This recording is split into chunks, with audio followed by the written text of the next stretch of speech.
a podcast called J is for Justice. I think they just hope that she returns no matter what. Oh my God, that's Megan's house. Oh my God.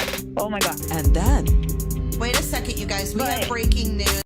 All of a sudden in the chat, there was breaking news that there was a raid going on in Houston, Texas. Is it maybe connected to a high-profile case? That's her best friend. Sir. She would not be there. Hey everybody, welcome to J is for Justice. Let me get me and my guest up on the screen. There we are. Hello, Lana Banana. I'm good. So hey everybody in chat. Hello all my mods and members. Happy Tuesday night to you, Sister Knives. I want to introduce my guest. Sorry that we were a little bit late. We were getting everything in order that we're going to go over with you guys. I'm so excited about this. So excited. So, Lana, tell us what is your background on this case? What got you all into this? Because you have done a lot of work.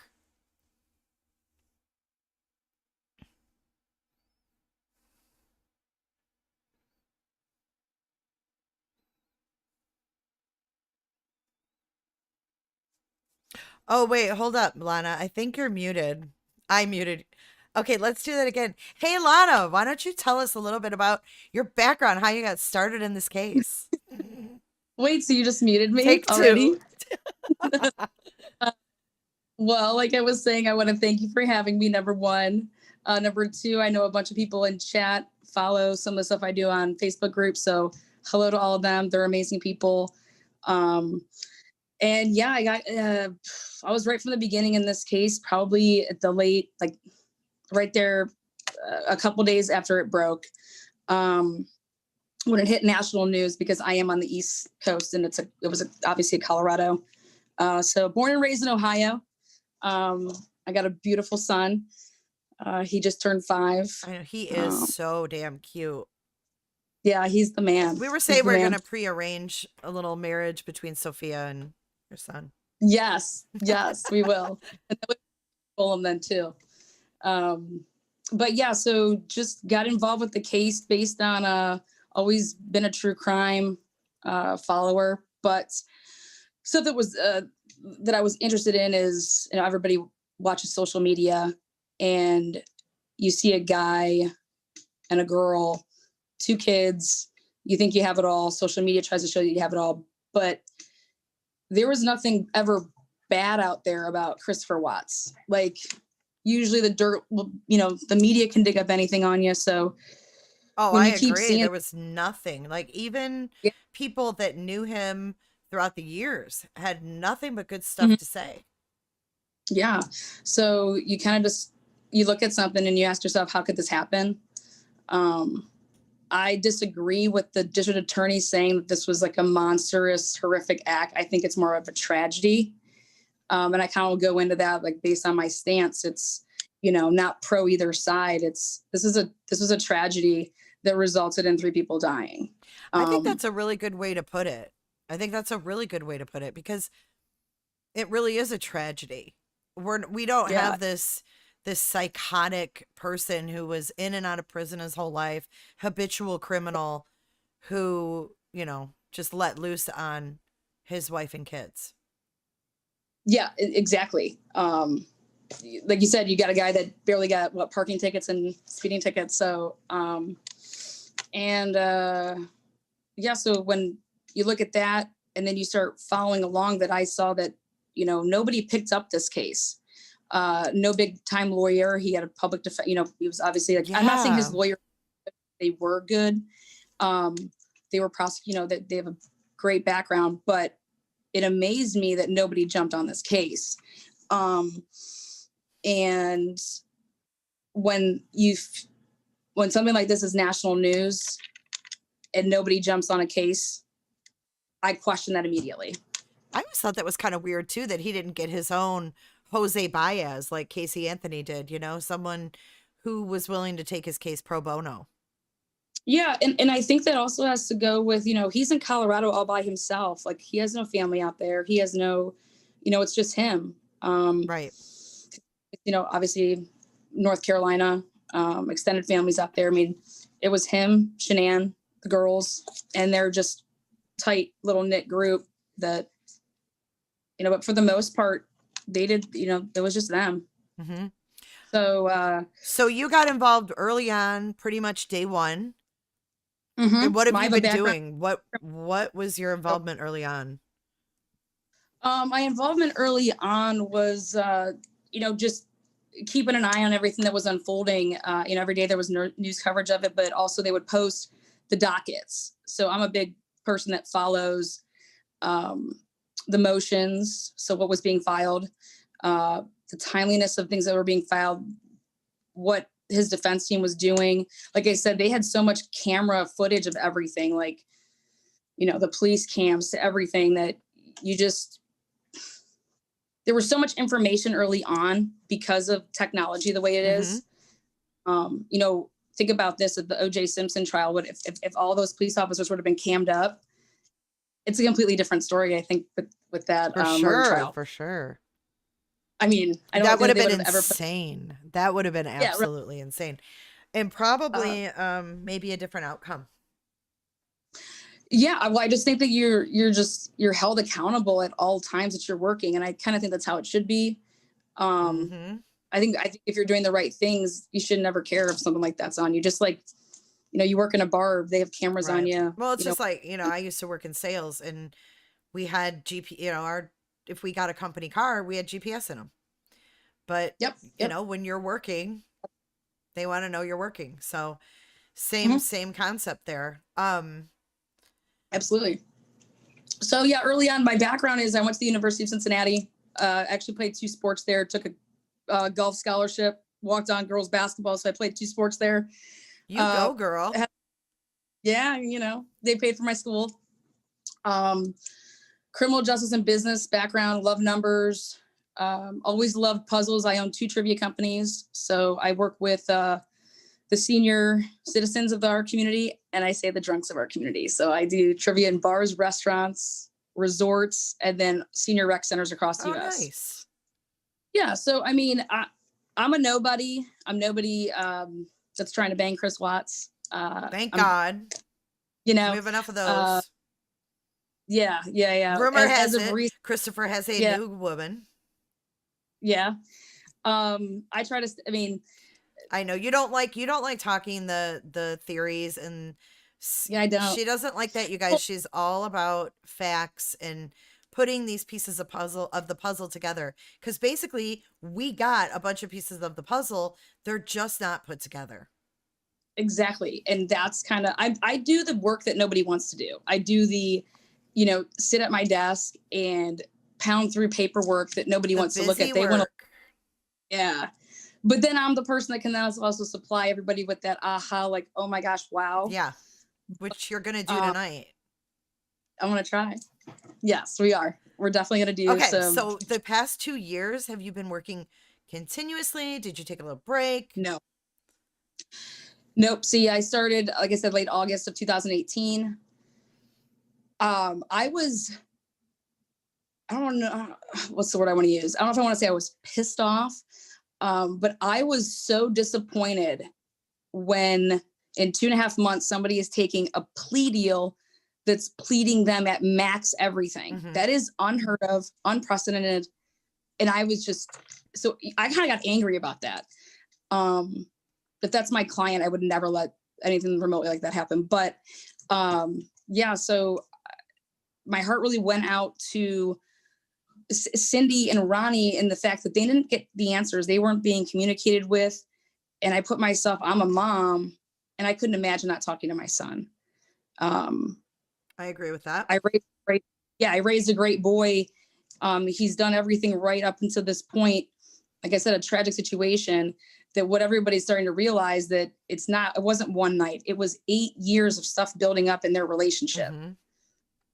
I believe it was lies built upon deceit, a hidden mental illness or untreated mental illness, and all of that gave you a tragic result. And it's eventually going to be tragic when you're mixing all those types of things together. But so I kind of walked away at the end of in 2019 June, and I had all my binders still. I'm an old school person, so I have all binders. Papers, yeah. Yeah, that's the only way I can study. It's insane the amount of papers you have printed out. Oh yeah, I got like 6 binders. They're color coordinated. I mean, I see. look at I'm this. not that type of person. I am not. That is crazy. Okay.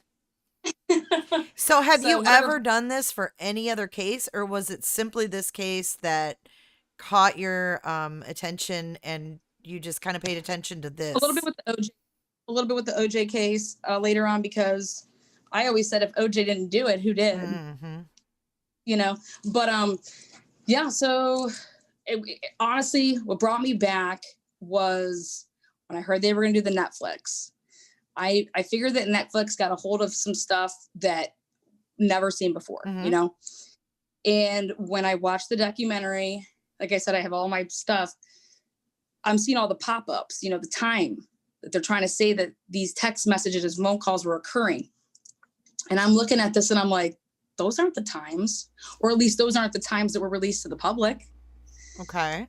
So when I saw that, that's what made me dig all my stuff back out and really look, because Netflix actually helped me fill in some huge pieces of the puzzle. But also I then went ahead and just analyzed the numbers like you wouldn't believe, and was able to point out not only typos, but why were certain people taken off different things that they were in charge of. The CBI and FBI agents, like Jillian, if you go through it, I know I'm just going to rattle off a name, but Jillian Galley, she was in charge of the timeline extraction. And then all of a sudden, September 11th, she gets taken off and it's handed off to what I like to refer to as the gang unit, which is just a department, like she's CBI and that's her forte. And she was asked to help because this is, you know, you want the best, but then you're going to hand something off to somebody that's not what they do. That's, I mean, that's when they don't do it, but that's not their forte. That's not their specialty, so to speak. And there's other specialty in what they do. And she had 41 documents that have never been seen. And I want to see those documents because I think that Jillian has probably a different timeline than anybody else has in this Now, case. who is Jillian? She was in charge of the cell phones. When the cell phones, sorry about that. Did that kick off? Sorry about that. Just for a second. Yeah, when the cell phones were extracted. So the Cellbrite, the dump. I don't know if anybody knows this, but they had the records of Chris Watts's and Shanann Watts's cell phone Cellbrite dump. That means everything to do with that phone. They had that before Chris ever confessed. So all the pings, anything to do with those phones that you can get, they had those. And she has, it's actually in this discovery, she's writing up that she comes on this date, starts doing this stuff. She compiled 41 attachment documents, and the last one was her timeline. So when you go through this discovery, when you get all the way to the end, it's like page 1845 in the discovery to like 1920. Okay.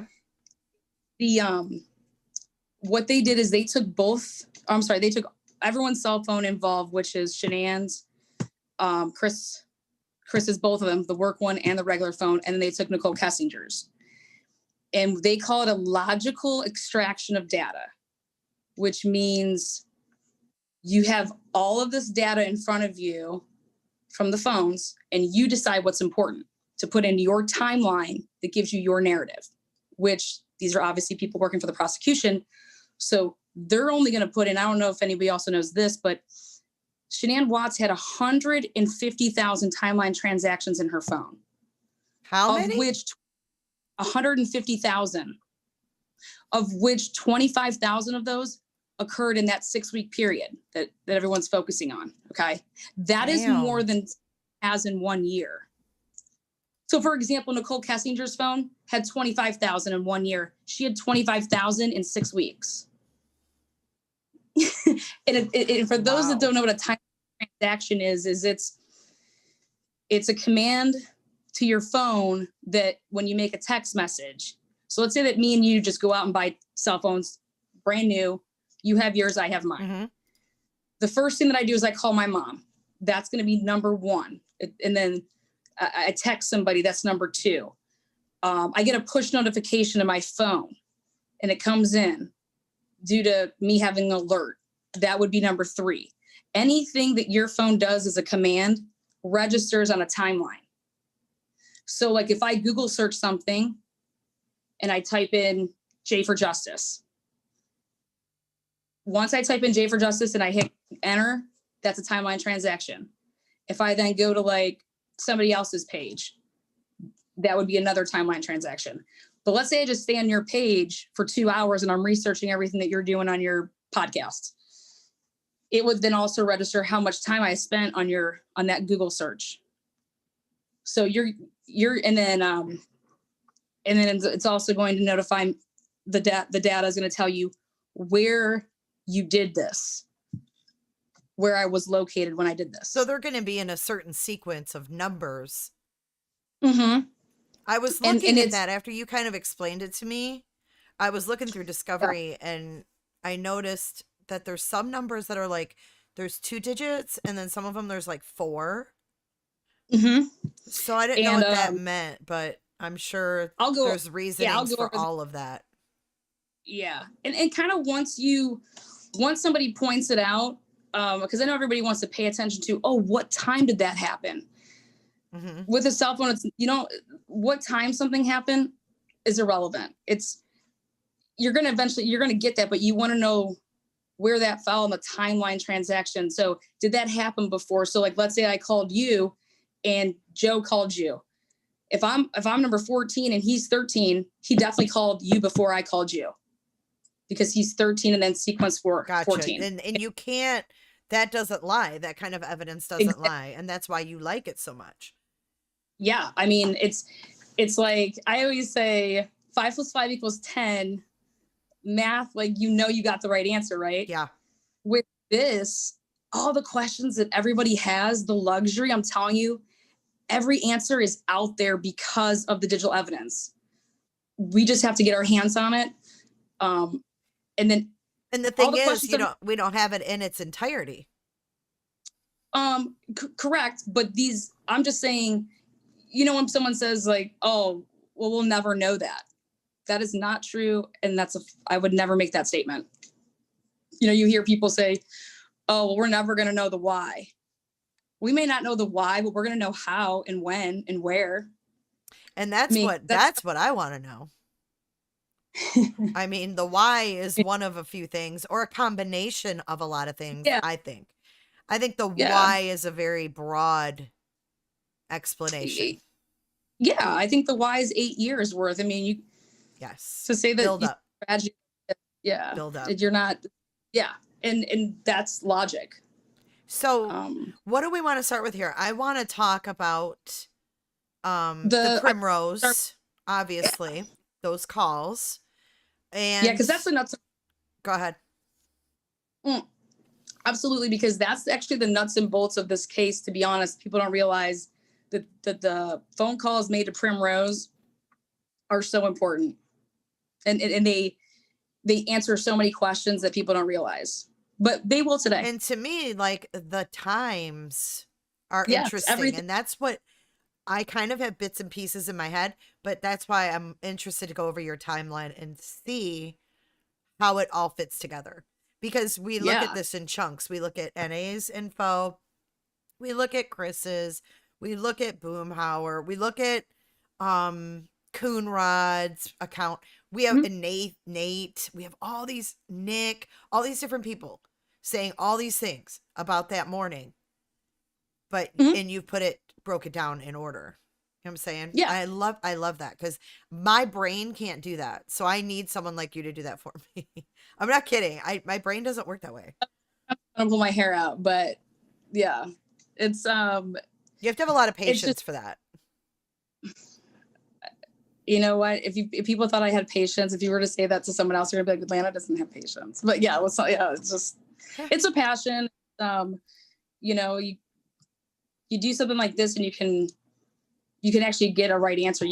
Things fit, but you got to dig through all the stuff because, this is the prosecution's discovery. This isn't the defense's discovery. Right. So of course their narrative, and we were limited with what we had to do as far as to make this, but guess what? Like, I do believe that there was some sloppy work, and if they were to go back, they wouldn't put some of these things in the timeline because then it actually helped me out to make the timeline. Right. I see a lot of people in So- chat are talking about NK's ping that morning, and I know that we've talked about that a little bit. Not what we're talking about right now, but we will be talking about that. But if you want to. Yeah, I'll just say one thing to close that door. You have to understand the FBI, the CBI, everything that they have access to, they cleared her without clearing her. They didn't have to go to her and be like, "You're clear. We know that you were in here. We're not going to talk about some ping." If anybody actually knew how pings worked, you can't take a cell phone, from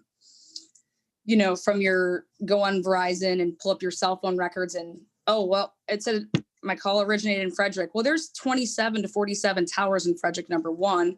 Where was the vibration, though, when you were driving along at work? It hits off of antennas. Trust me, it's a GPS. So, like, let's say within 3 minutes, she was passing 17 towers in that 3-minute period. So in the first call, when she made that, if she's already, 3 miles away, that's how they can tell on a GPS that you're driving and it's bouncing off of cell towers. It's bouncing off of antennas. Trust me, they had that information and her own records, her own phone cleared her. And that's the nuts and bolts of that. And that's just period. There's seeing where they say a call originated from, you have to look at the towers and you have to look at the antennas. And then you have to continue to look at her GPS to see if she was continuing to move along towers, because they will pass them off towards each other. So where that call would have ended could have been, 6 towers down the road. So that what everybody's seeing is exactly what the prosecution wants you to see. And unfortunately for her, I don't believe that they should have ever put that in there, because you cleared the girl. Why does that even have to be in there? You left out so many. We're talking, they left out close to 35,000 timeline transactions. Why did that make it? Alyssa in chat said every time Chris called NK from his home, the origin was Thornton. No, the origin wasn't Thornton. He was calling her number, which is a Thornton number, right? What everybody's looking at, if they're looking at the cell phone records, the only cell phone records that I have and that I've seen are NK's, and they go all the way back to June or July 14th. And so they're her phone records, which means everything for him says Fayetteville. And it's going to say that if you're with a incoming call, you have to actually have his phone records to see where his calls originated from. But the phone records that I was just describing was off of her cell phone records. But when you have an incoming call, or then that's just going to show you wherever you bought your cell phone. That's your origination. Right. Like Chris's came up as Fayetteville, North Carolina. Yeah, but it wasn't because he was there. It was because that's where his phone number originated from. It's because that's only with incoming calls, and you have to actually have his phone records in front of you.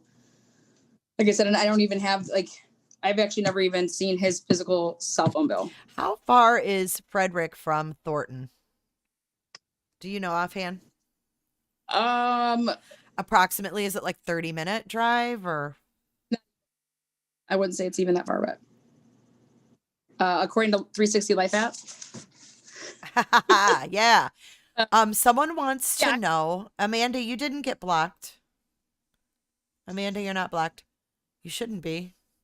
Someone wants to know, but how did NK's phone ping near the home when it never did, except for another time when she was at their home? It actually pinged twice. It pinged on July 4th and it pinged on July 14th. So it pinged twice in different towers. But what I'm trying to tell people is do you know how many cell phone towers there are in Frederick? The FBI, I'm sorry, guys. That's why there's nothing else to say about this. The FBI had the GPS with the cell phone records. She was cleared because her vehicle was continuing to move And if you're passing off of cell towers with antennas, and you're on your way to, where was she going? The Platteville. I mean, who knows where she was going that morning, but they're going to take her phone records and use it to either screw her or exonerate her in whether or not they thought that she was part of this. How many towers are there in Frederick? Do we know? There was 27 towers, I believe, in 2018, but in 2020 there could be like 40 now.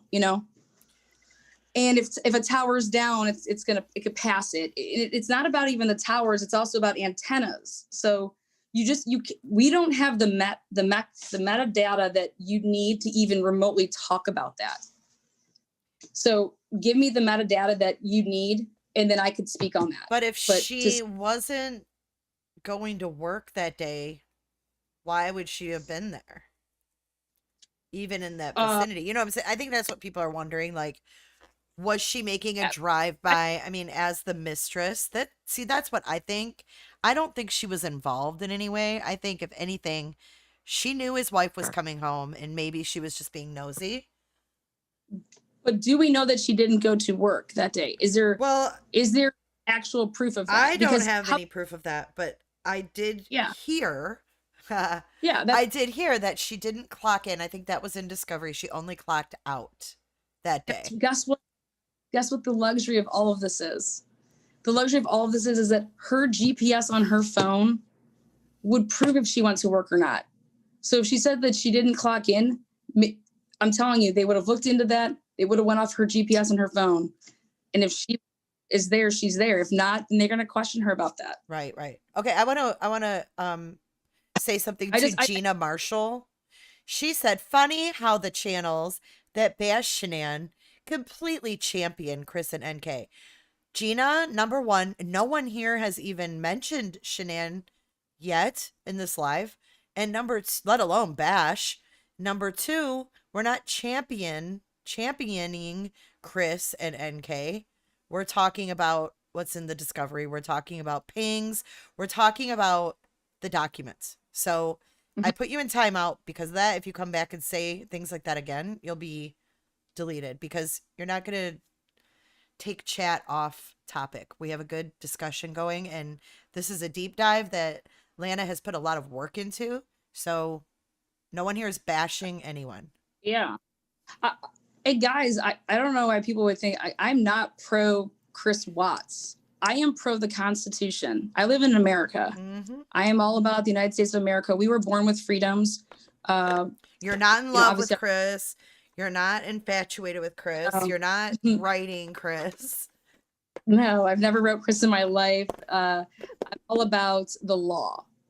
I can recite motions and responses that were made by the people versus Colorado, or the people of Colorado versus Chris Watts, that were 100%. There's procedural issues that the state of Colorado has made and has covered up. And I think that the state of Colorado, as far as what you want me to tell you about why I'm doing this, is that I do believe that the state of Colorado has a lot to answer to. That's where I'm going to leave it as, is that, and I'm going to point it out here in the timeline, that they purposely left stuff out to mislead the American people that actually read this. Why would you even dump this on people? And I'm going to point out how they mess up the day that she leaves for Arizona, but I'll tell you why they messed it up. But let's talk about what we're supposed to be talking about, which is, Primrose. Yeah, and let's the phone start calls. with that. So do you want to start with those first documents? Yeah, and throw up, if you want to throw up the Excel sheet that shows Shanann's timeline, beginning with she gets home at 1:48. I know it's going to be hard for people to see this. I've got it on the screen, but I have to scroll down here.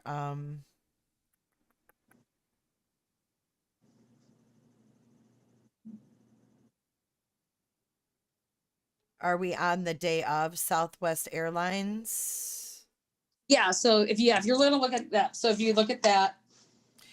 I'm just trying to. Yeah, we are at Shanann to Cassie and the text they landed. Do you want to start there?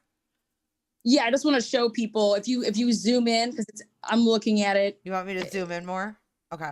Yeah, see if you can zoom in just so people can see the numbers to the left here. All right, let me see if I can make that bigger.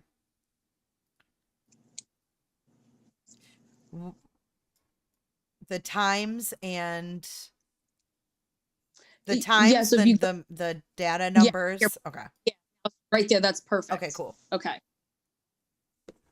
All right. So what we're looking at, guys, is if you look at the left, the first column, that is the timeline transaction number. That's the most important number you're ever going to look at with cell phones.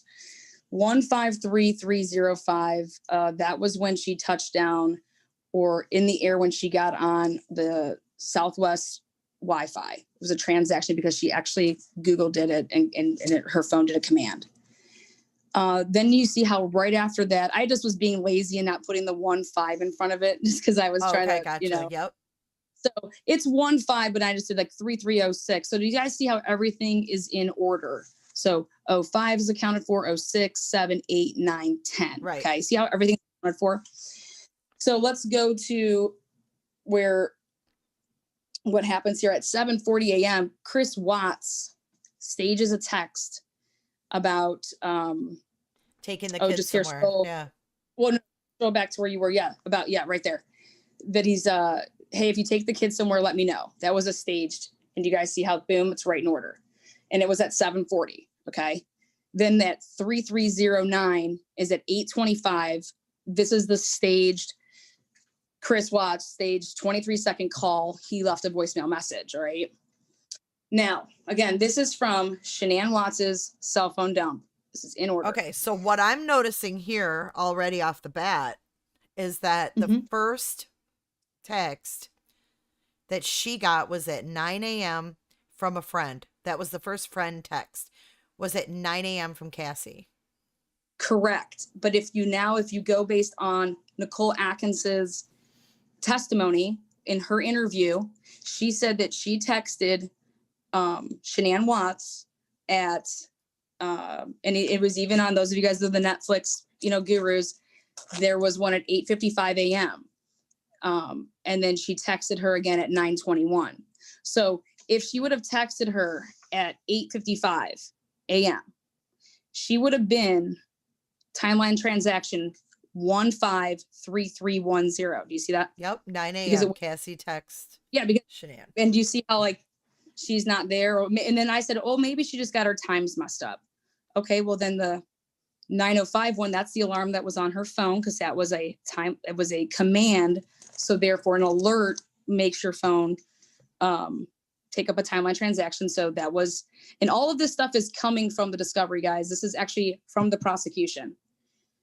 And then see where it says 9:46. That's actually a Minnesota debt collector calling Shanann Watts. They just put up they just wrote the number in. Well, I actually did my research and it's actually a Minnesota number and it was a debt collector. Then you see how everything's in order, 3313. Then you get the 10:03 Cassie texts again. Mm-hmm. Then for whatever reason, anything that you guys are going to see here in red, that is when for whatever reason, they do not want us to know what transpired for that between 10:03 and 10:06. There was a timeline transaction between those two. Okay. And that's left out. And they left that out, and that is nowhere to be found in any part of the discovery. When you try to piece everything together, that transaction is nowhere to be found. Okay. So you get to 3315. That is the doctor's office calling and leaving the message saying that you missed that doctor's appointment. Okay. Now, if you stroll all the way down, the prosecution, or I just say it's the gang unit because they're the ones that did this timeline extraction. And if you stroll down, they just stopped it right there. If you go into the discovery, you're going to see it. It's in the early 1800 pages, but they then leave all of this out. Okay.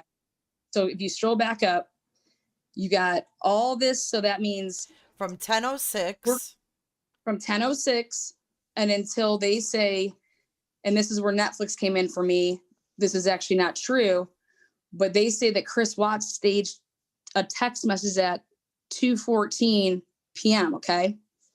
So now I want you to keep scrolling down just a little bit further. Okay. You see it? There we go. Okay. Keep going. Keep going. Okay. Now, perfect. Stop. Okay. So if you're going to go, those of you guys that are following along with the discovery, NA made her statement about, she's like, I made these phone calls to my friend. I, texted her, did all this stuff. Well, if you go ahead and you look in the discovery, they then tell you that, yes, she did. And she made, see where it says 2:14, 2:14, 2:14. They're all like one after another like that. Mm-hmm. Okay. And if you keep scrolling down, I think, so where this all comes from is in the discovery, when they did this timeline extraction, they put in here, I want to read it verbatim. So what do you mean by officer doesn't give this one? That just means, because I'm going to read it for you guys so you guys can understand. Sorry, okay. I'm getting ahead of you. No, you're good. You're good. So what this means is that when your phone, let's say your phone, remember if you guys are watching the body cam and Shanann's phone, that Christopher Watts had to turn it on. It was turned off. He just powered it up, like he just pressed it, it's an iPhone. You just have to turn it on if it was off. It wasn't dead. It just was turned off. So you just have to power it up and wait for the Apple, thing to go away and, all that stuff. Regardless if your phone is turned off, if you're on another call, your phone will queue in order still when you receive anything or when you do anything. So let's say that my phone's turned off. It'll still queue up. Like say that I have 6 people call me in an hour, time period. Whoever called first is going to be that first person that's in my queue when I turn my phone on. Okay. It's still going to take it as it comes. Do you get what I'm trying to say? Like it's still, it queues up your phone for you and it's going to still put it in. It's still going to be in that same order. It's just going to come through all at once. Absolutely. So, and it said at 2:14 hours, messages from Nicole Atkins were finally received by Shanann's phone. And then in parentheses, it says, by all accounts, these would have been sent by Nicole Atkins earlier in the morning before she called the police. And then they said they include, and he says, number 1, quote unquote, just wanted to see if you were okay. I know you were hurting a lot last night. Hope you're okay. Number 2, let me know how your appointment goes.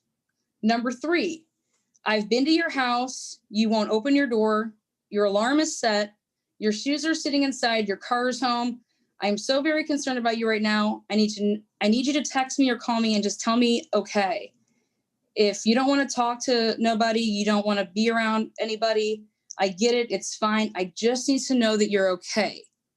Those are the 3 references that are made at 2:14, and he cites timeline transactions 153346 through 153352. Well, anybody can add that there's 3 different text messages here that he cites, but there are 46, 47, 48, 49, 50, 51, 52. There are 7 total timeline transactions that he is labeling that are from Nicole Atkins. Okay. So that's why I just said the officer doesn't give this one. The officer doesn't get that one because he just gave those 3. But it's very important, and we're going to get into it in a minute, but it's very important. They said that it took up 7 different timeline transactions, so we have to account that. So that's why it's filled in like that. And I just simply wrote in what the first 3 were because they don't give us the other ones. Okay. And I'm going to tell you why that they don't give us the other ones. Now, how they are all back to back to back to back to back like that. When Nicole Atkins said that she texted at 8:55, at 9:21, and at 11:46, those are very spread out times. Okay, then we stroll up and we see, well, Cassandra didn't have a problem getting through on the timeline where it should fit. You know, the doctor's office call, you know, I'm just saying, like, everybody that said that they made those phone calls earlier are right there where they're supposed to be. But here, Nicole Atkins, who said that she spaced out these messages when she was in her interview, they would then be spaced out in the timeline transactions. Does that make sense? Yes. So so Kim is in chat and she says, has she talked about NA's messages not hitting until when she was at the house? That's a bombshell. I don't know what she means by that. Because I'll go into it here in a minute. So basically what this means, guys, and this isn't me I am simply telling you what the data is saying. Okay. Because if Chris Watts murdered and annihilated his whole family, he needs to be right where he's at. Okay. But if it wasn't premeditated murder, then people need to, I know that I would want someone to help me show that it wasn't premeditated murder. So the data here, folks, it's simply saying that those messages all came in one after another and they were staged, just like they said Chris Watts's were staged. Because that's what the data is telling us. They were all back to back to back to back. And then why wouldn't he continue on to tell us what those other messages said? I'm going to tell you what I think about it here in a minute if you want to stroll back up, because now we're going to compare and I'm going to show everybody what was going on that day with Chris's phone and how they put every single timeline transaction except for certain ones were left out. And we're going to be able to then show how. Where do you want me to scroll up to? Yeah, when you have all of those in a line like that, that means they came one after another. And NA just didn't know that, you know, oh, here I can just say that I did this. I mean, like I said, I'm just going off of the data, so I'm not going to say what I thought NA did or didn't do. I'm just saying that those are the timeline transactions and they register all the way down there. So you want to actually ignore even like the time that they said they came in. You just want to go based off of the timeline transaction. So I'm not saying that NA was involved. That is not what this is about. It's about setting a narrative. This is about a narrative that isn't what they're saying the narrative is. And if the narrative isn't that, then it's not premeditated murder. Okay? Right. Okay. Dark Skies. I totally respect you. I know you've been in my chats a lot, but he took the plea. It doesn't matter. I mean, that's not our thought process here. But that's not true.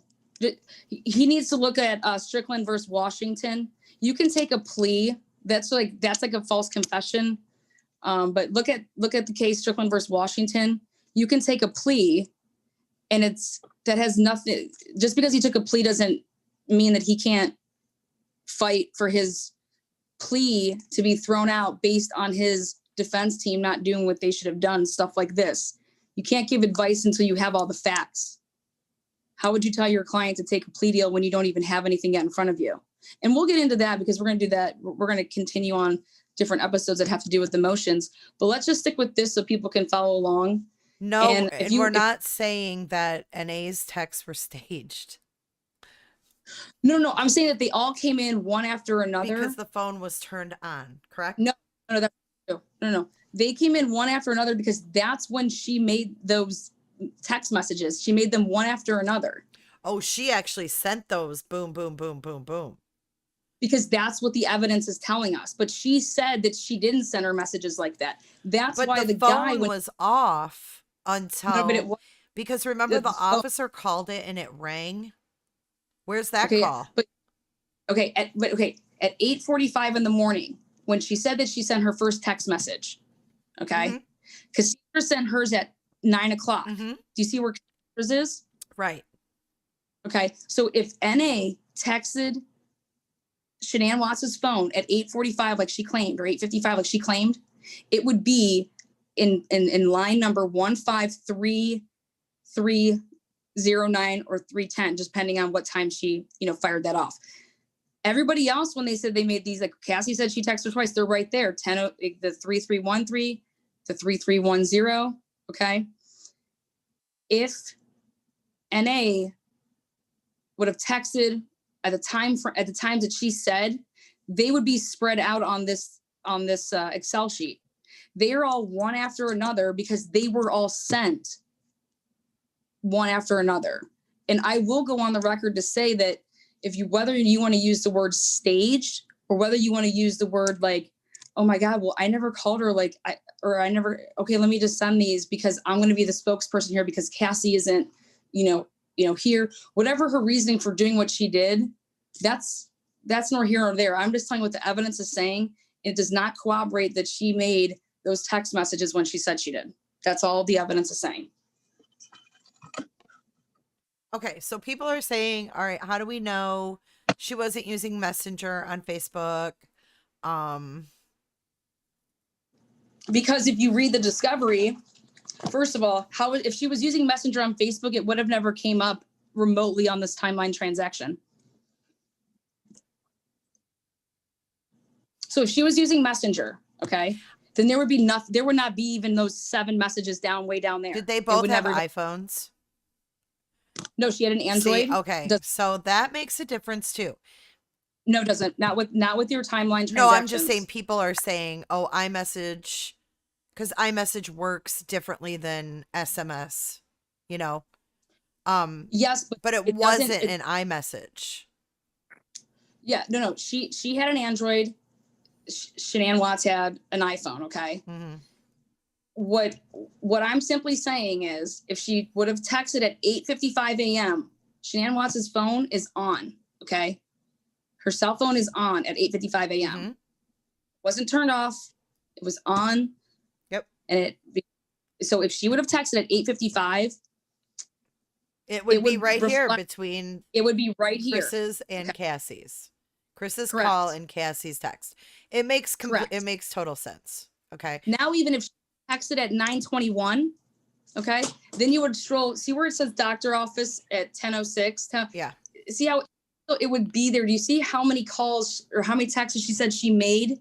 Her phone is on at this point. There was no issues. The cell phone was on. Okay.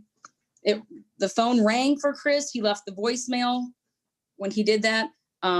Like I said, the alarm on her phone went through. Everything, guys, even if your phone's off, it still queues up in an order.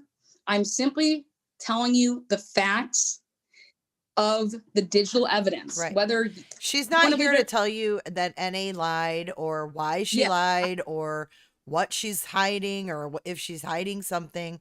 That's not what this is about. No, I am simply showing you what they put in the discovery with the evidence, and that it does not corroborate Nicole Atkins's statements that she gave of the times that she said that she called. Okay, period. So now we're going to go ahead and show why I believe this happened, which is if you stroll up, we're going to go to where it has Chris Watts' times, and this is going to bring us to the Primrose calls. Okay. So it should be,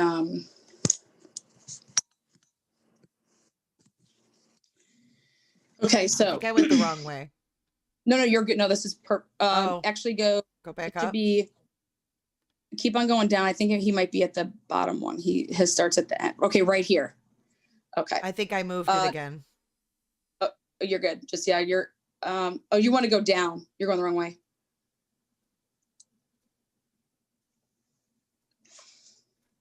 So his is going to be all the way at the home router. Okay. Where the home router picked up on his phone. Is that where you want to start? 218? Yeah. Okay. You guys, what it is it's not about NA not remembering when she did something. I think you're going to remember firing off at 1:14 p.m. 3 to 7 messages that all come in at the same time. So it's not you don't remember when something is. I'm simply showing you that it did not come in. It's all saying that it came in back to back. Why would you text your friend at 217 and say, oh, hey, been worried about you. Oh yeah, let me know how your appointment goes. All of this stuff back to back to back to back, and not giving her what a chance. You're supposed to be so worried about her. And that was the whole point, is she didn't get back to you. That's why you were concerned. This is about a narrative that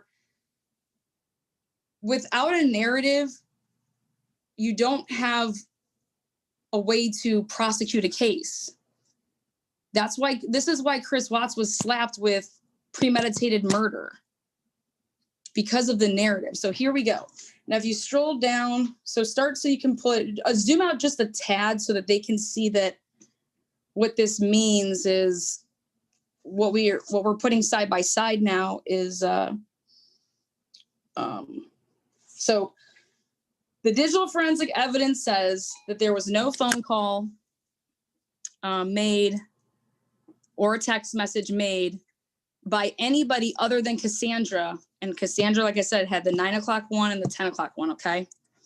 So 218, Chris is at 7. See how it's in order? 7783, 7784. Yeah. Home router logged an unspecific activity. You know how when you tell your phone to, it goes into a download mode, or when it's on Wi-Fi and it's charged up so much, yes, it'll just do like downloads. Yes. I think what that is with a 218 thing. Oh, okay. But its phone just registered, so because it was like a command. But so you got 218, it's accounted for. Then at 718, this is his personal cell phone, guys. This is his personal cell phone.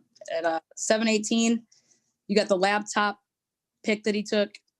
And then at 740, see how they're all in order with the 7785 stage text message to Shanann Watts.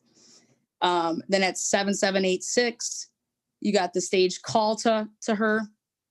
And then see 7787, that is missing. Okay. That is missing from their timeline. They went on to the next timeline, which they also left out 7788. But I'm going to go ahead and chalk it up as that was possibly when he Googled the number for Primrose, because he didn't have it in his phone. So it was, and Google is a transaction. So I'm actually going to give them that. That would be the Google transaction of that. But then the 826 right after it was when he called Primrose. Okay. So at 826, that's the first time that Primrose was contacted. And if you go and look at the statements that were made by the women that work there, yep, Chris called between 8:15 and 8:30, 826. Then you look at 7790 at 9:05 a.m., Chris calls Ann Meadows. It's a 3-minute conversation, okay? Now, they left out. Now, Ann Meadows is the real estate agent. Correct. And see how he called her? So it wasn't a text message, it was a call. You see that? It was a call. Then 7791 and 7792 were left out. Now, I want us to look at this. This is important. That time frame is between 9:05 and 10:10. Okay. Well, if you scroll to the right, between 9:05 and 10:10, if somebody was to go into Chris Watts's home, or let's say use, the door, because they had alerts on everything, it's going to send an alert to his phone, which would be on his timeline transaction. If somebody was to open up the garage door and then walk in it. Okay. He had a system that these are the main points that got alerted when you walk in his home, right? Or anything. I want to stop you for a second. I want to address something in chat. Her bestie drove over because of no response. Now we know that I believe she was alerted by Cassie, who, if you look at your timeline here, texted Shanann at 9. And from what we know, she alerted Nicole, because Nicole is local, to drive over there. Okay, perfect. And then guess what happens then? That will be proven at court. Cassie's cell phone records would be showed that happened. Okay. So absolutely. But that they didn't give us that. Okay. So I'm just saying, I'm going off of Nicole Atkins' statement. She never said that Cassie alerted her. Mm-hmm. She said, and it's in the Netflix documentary again, she even reiterated it's in all of her interviews that NA did this, okay? And then guys, if you go and look, though they show up on the timeline, but they show up almost 60 transactions later, okay? Or like 43. Okay, what everybody's not realizing, oh, maybe she messed up is, no, they eventually came through, guys, but they came through all the way back there. Why would they all come in all in a row? Does that, everybody else, when they did their phone call, went right where it was supposed to be. So yeah, if Cassie alerted who, made NA, hey, make sure you fire off 6 text messages in a row, or hey, make sure you just text later on. Like, why not just say that that's how it happened? You didn't have to say, I mean, I just normally go over there. I don't know. Why would you say that these were coming? They came in, like, that's just what the evidence is saying. The evidence is showing that these are all in a row. And even the guy that did the report was like, well, by all accounts, she said that she sent these earlier, but they were all in a row here. And these are the timeline transactions, and they were all the way down there. So that's just the facts. We're just reporting the facts, guys. I don't know why anybody did anything. What time, Lana Banana, what time was her phone turned on when they were upstairs? What time? Well, we're going to get into that. Okay, I'm getting ahead. All right, let's get to Primrose. Okay. Let's talk about that. Okay. Yeah. So, but it's important to see we're 9:05 and 10:10. Yes. And they purposely left out these 2 spots to say whatever it could possibly have been. 91 and 92, 7791 and 7792. Yeah, they left those out, okay? So, and then you have to think to yourself, well, we have Primrose that said her mom called between 8:30. The first phone call is between 8:30 and 9:30. Once again, this would all be narrowed down to the exact science of it because those records would be present at court, so you'd have them. But at the end of the day, her mom made a phone call to the school, Primrose School, between 8:30 and 9:30, okay? In that gap of 9:05 and 10:10, do you see that? The gap that they don't want to know what transactions happen on Chris Watts' cell phone. Do you see that? Okay. Now, when you were paying attention, did Sandy call her daughter or text her daughter at all between 7:40 and 10:06? Mm-hmm. The answer is no, she did not. Okay. Right. Yvette and everybody else who's getting way ahead, kick back, listen, and take it all in. They want it explained, Lana, in a sentence. They want you to explain all this in a sentence so they can just go about their day. It doesn't work that way, you guys. You have to hear her out. Sorry, go ahead. But no, this is what is going to be difficult for a jury that has to sit on something and listen to something. Like, they have to follow this because this is huge. But I'm sorry, guys. Oh, and the other thing is timestamps are different than the transaction numbers, okay? You guys are talking about, well, when I get a text, it'll timestamp. It's not a timestamp.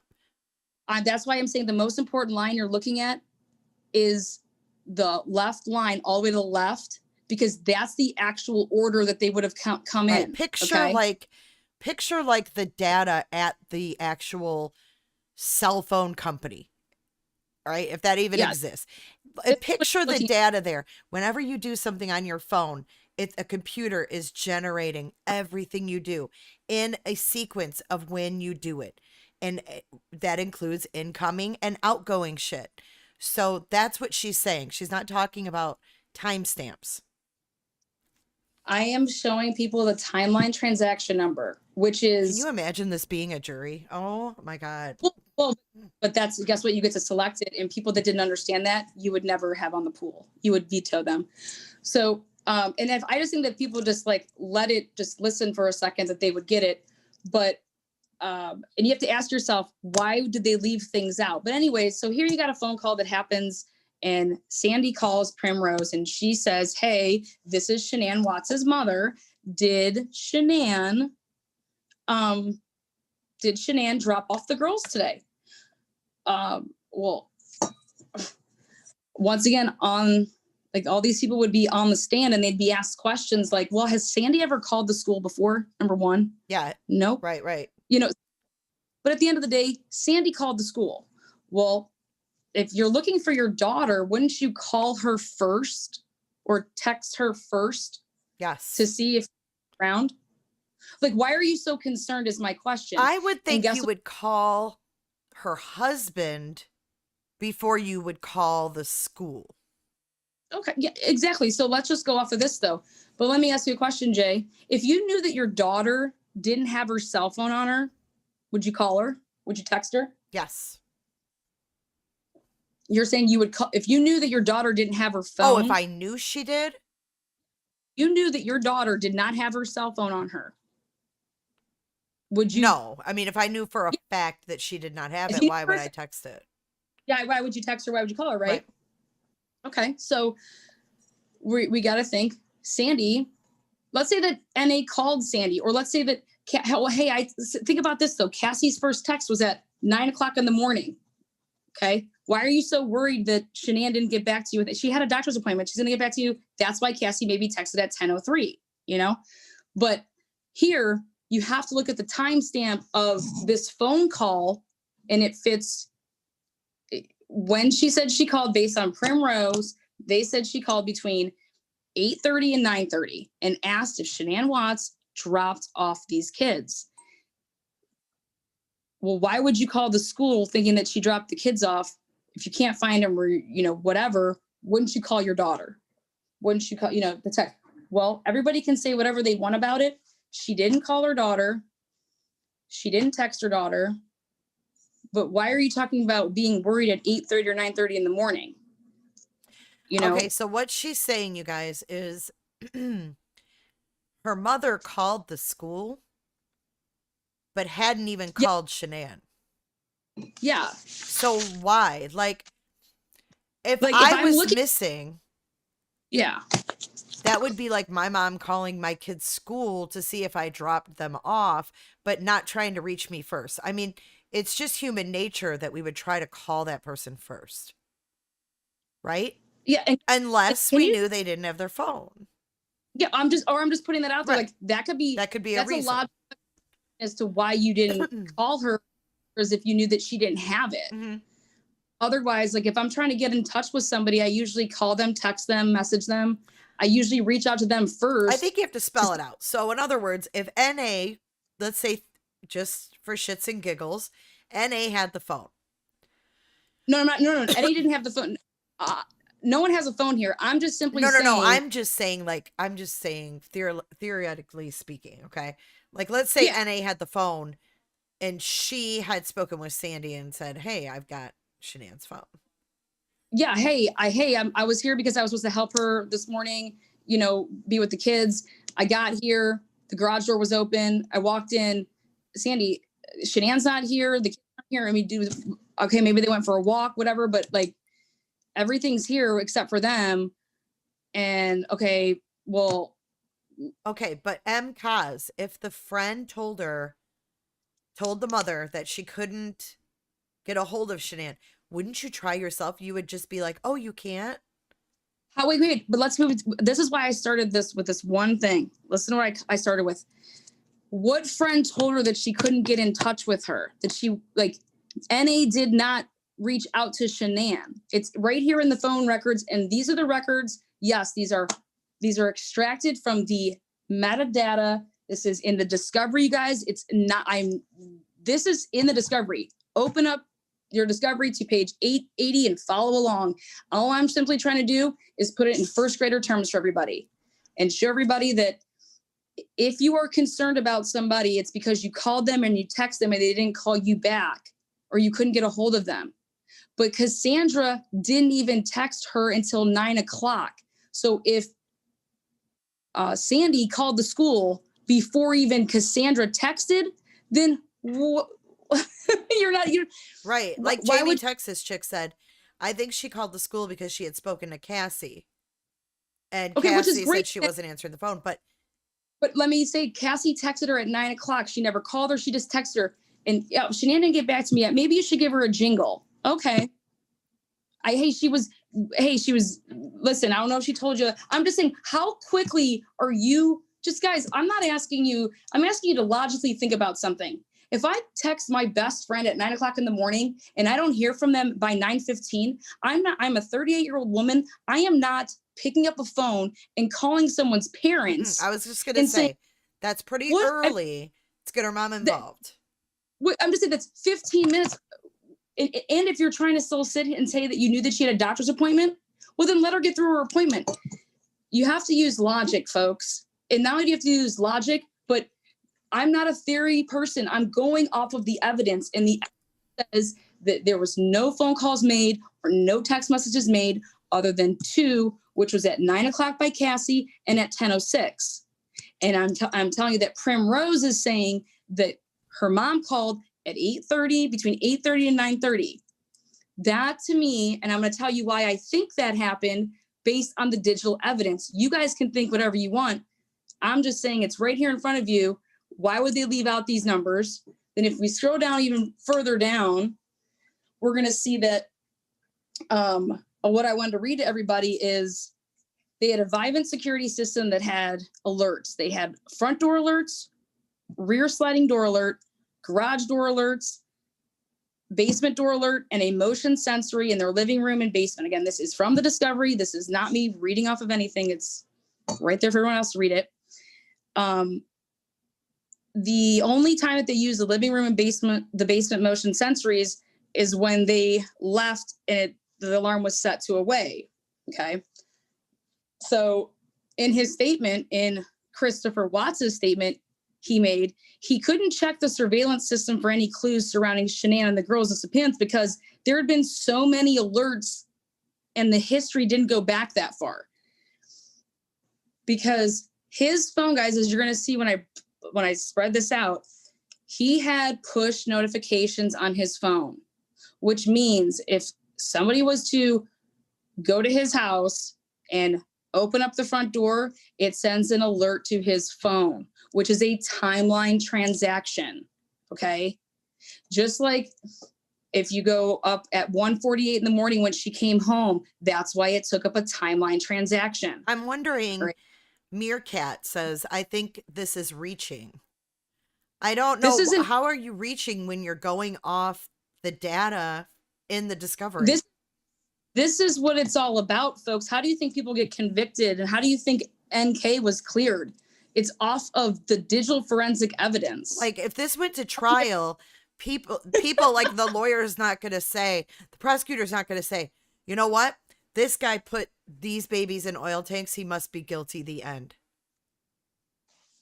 Yeah. I mean, no, that's actually absurd. And right. So if we can just continue on, then people can see. Yeah, I want to talk about the time difference real quick before we go on. All of these times are Colorado Mountain Time, right? 100%. Okay. Yep. So when we talk about Sandy calling Primrose, that was the Mountain Time she was calling.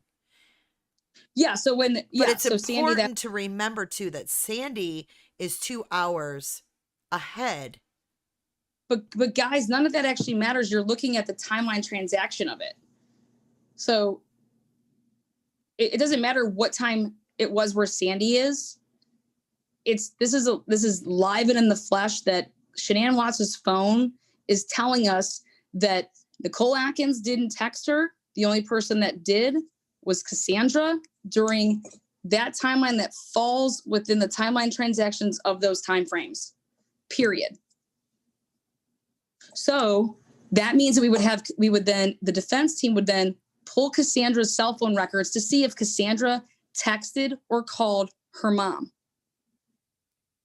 Okay, no, you guys, it wouldn't be 6:30 in the morning. 8:30 would be 10:30 in North Carolina. There's 2 hours difference between Eastern and Mountain. But none of that is relevant. Because it doesn't. Somebody, like I keep saying, who does the crowd think alerted Sandy to call Primrose? They think some are saying Cassie, some are saying mother's intuition because they knew that there was turmoil. That's why that. She had to say that because there was no paper trail of it. That's the whole point of why she said that on Dr. Phil, which I give him props, whatever. Just Wait, say the what truth. did And she doesn't. say on Dr. Phil? Well, no, that's why she had to say that she had this feeling. And that's why she called. That's why she called the school. Yeah. She never said that they called her. She said that she had a feeling and that somebody came, you know, her She spirit, all had this that stuff. dream. Yeah. And she had to say that, though, because that was what covered up the fact that nobody did call her. I'm sorry. They did call her is what I'm trying to say. But the reason that they called her, as far as what the evidence is saying, is what it's just telling me is that if Sandy didn't call her daughter, why didn't she? And it's because she knew that she didn't have her cell phone. In a school, technically doesn't even have to give out that information, because just like there's HIPAA violations, there's VRPA, look it up. You're not allowed to do certain things, okay? Oh, hey, I'm Shanann's mom. Who? I don't know. They just aren't going to tell people stuff like that unless you were on disclosure. I mean, we're talking about a school at $2,500 a month. My kid went to the opposite one, Goddard. It's the same type of style program. They have very strict ways of doing things, okay? Sure, did they tell? I want to just say something real quick. Sorry. I'm just sitting here reading chat. You guys, if she had this dream and she was worried, what she's saying is there's no call to Shanann from Sandy. I'm a parent. I call my son. I want to talk to him. I had a dream. I woke up. My mom gets those all the time, and she'll message me and she'll be like, I had the craziest dream. What have you been up to? What are you doing? Like, my mom calls me, texts me all the time. Like, and I get it. So guys, it doesn't matter what happened. Let's just keep going along to say, like, think whatever you want. Yeah, but the digital look at this data. Yeah, the digital evidence is going to tell you this is what happened, folks. Whether or not you want to believe it, that's up to you. And that's where this case, that's why Tammy had to, and it's in the discovery, and I'll read it verbatim for you. Tammy said, after reviewing the GPS data, I called Atkinson and asked her if she could come to the police department for an interview.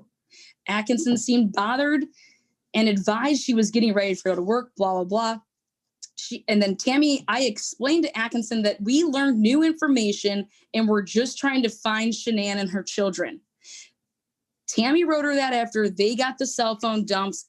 Everything that we're looking at right now is what Tammy has gotten. And what it says is that Nicole never called her. So I want to understand what's going on. And it's showing that Shanann's phone possibly was all over Denver. So not saying you have anything to do with it. I just need you to be truthful.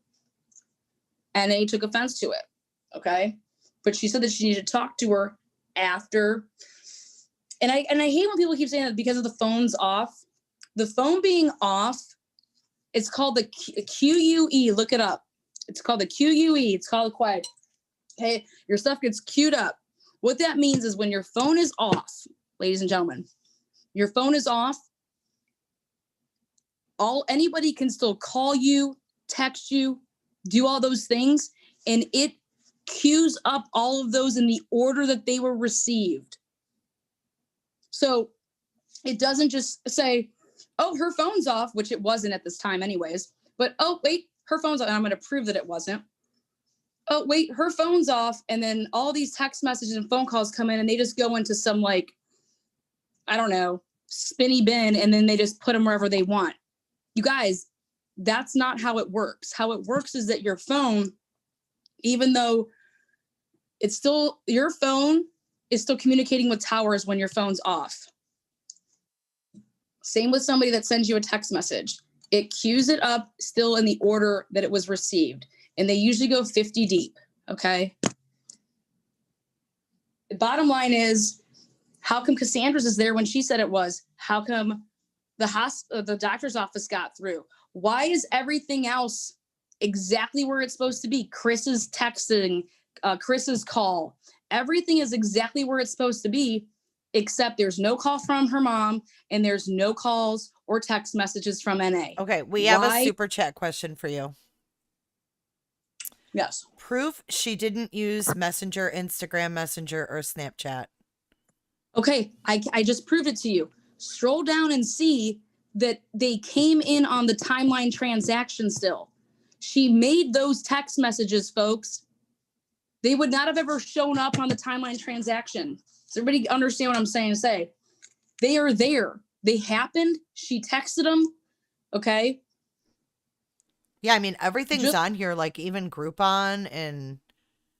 Yeah, because it's like, but I'm saying at 14 hours, timeline transaction 153346 to 153352.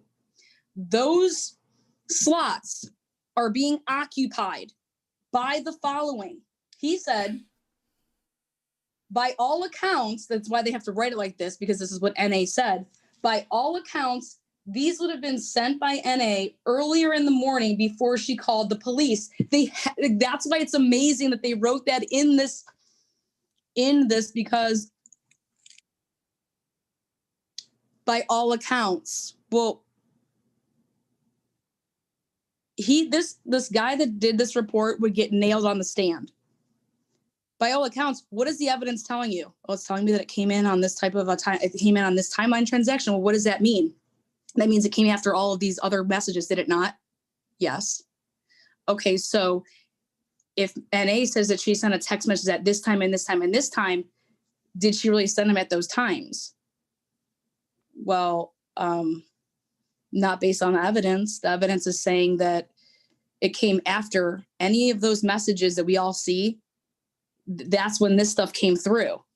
And it had nothing to do with the phone being on, off, indifferent. It is when your cell phone messages and it will queue up to the other cell phone, period. What did NA, when NA would text her in her like everyday life, would it be on an 8-hour delay? Right. You know what I'm saying? So do you guys see how they're there? So now what would make more sense? I want to prove it that you go to theories and then you just squash them. So my thing was I was like, I hope that NA sent it in a, hey, I messaged her on Facebook and on Instagram because that's how we always communicate. Okay.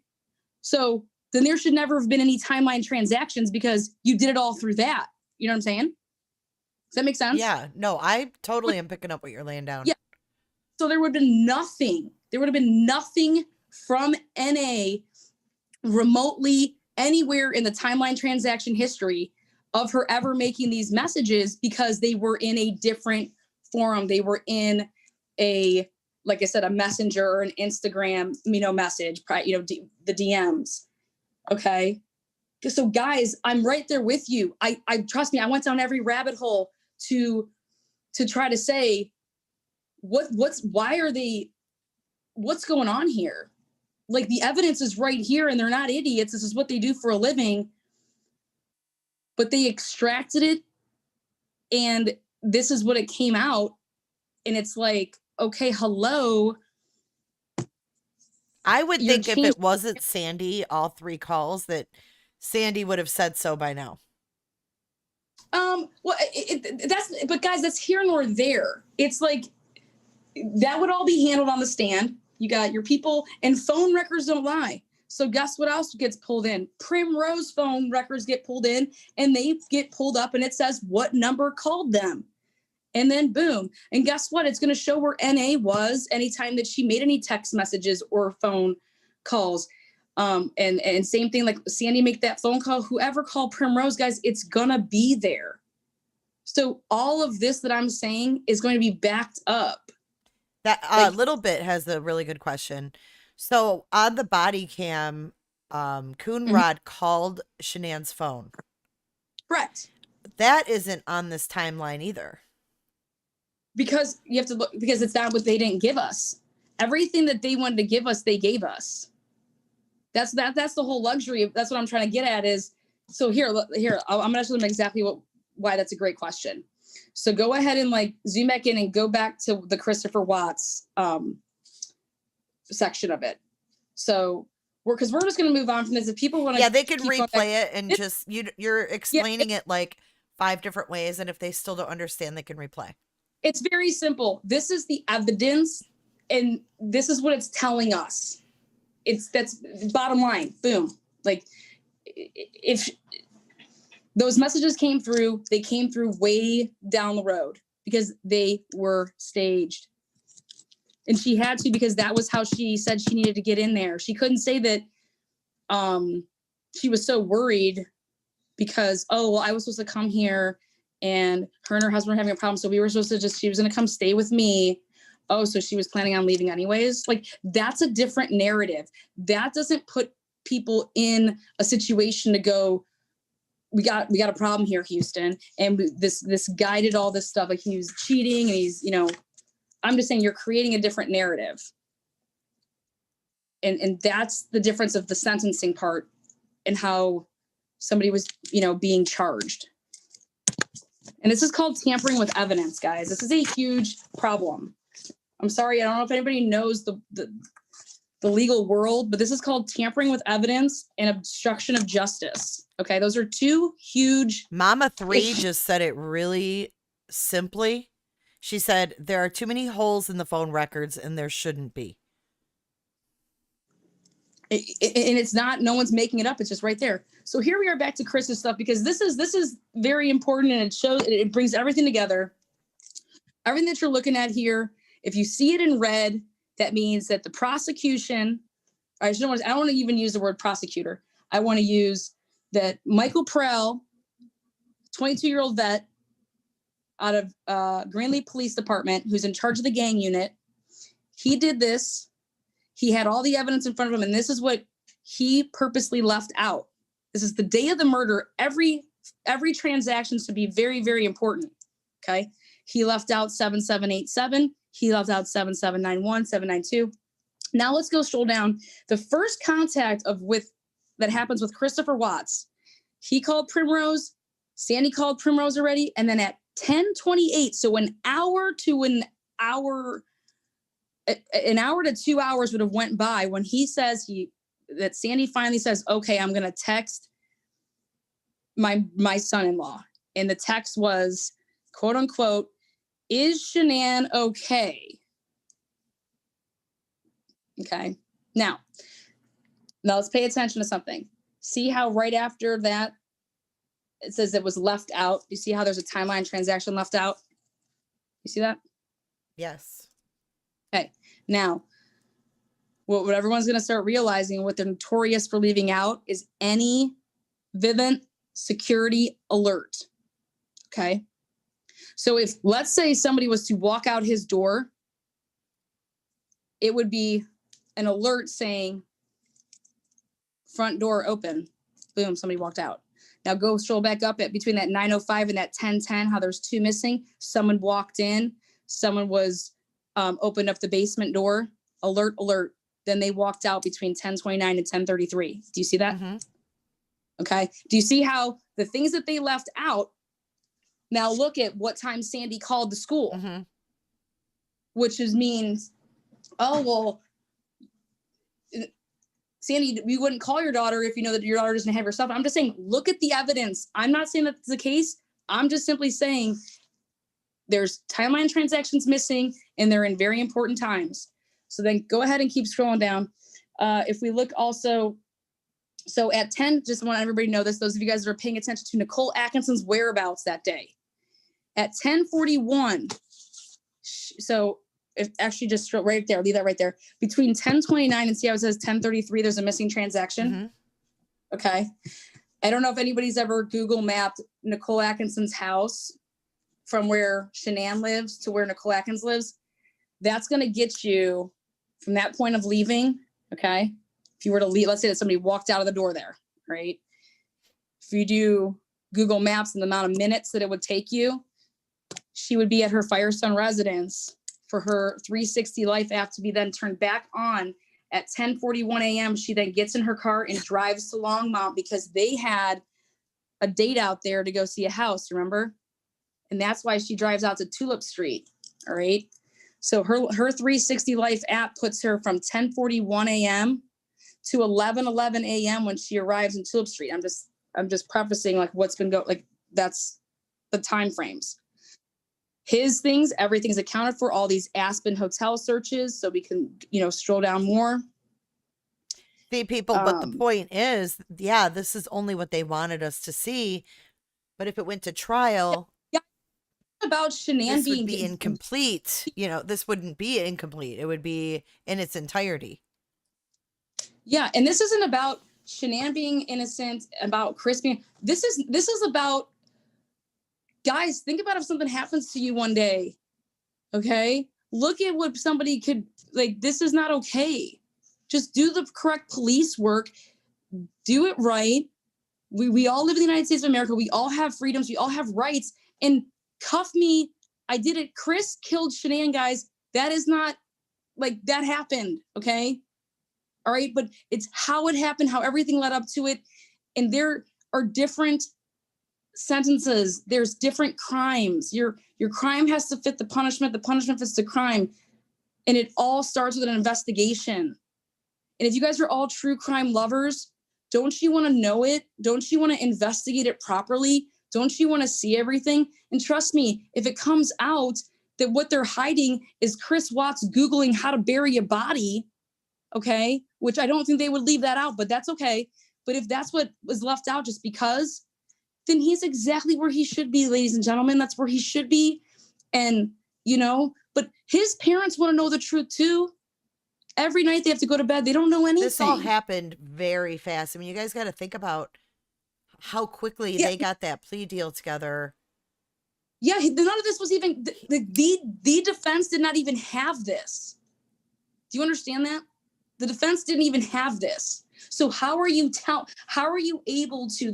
The best analogy I can give you is if I'm a cardiologist and I tell you that you need to have open heart surgery, you're going to say, wait, what? Why? And then I'm going to show you all the scans and all the graphs as to why you need to have this surgery.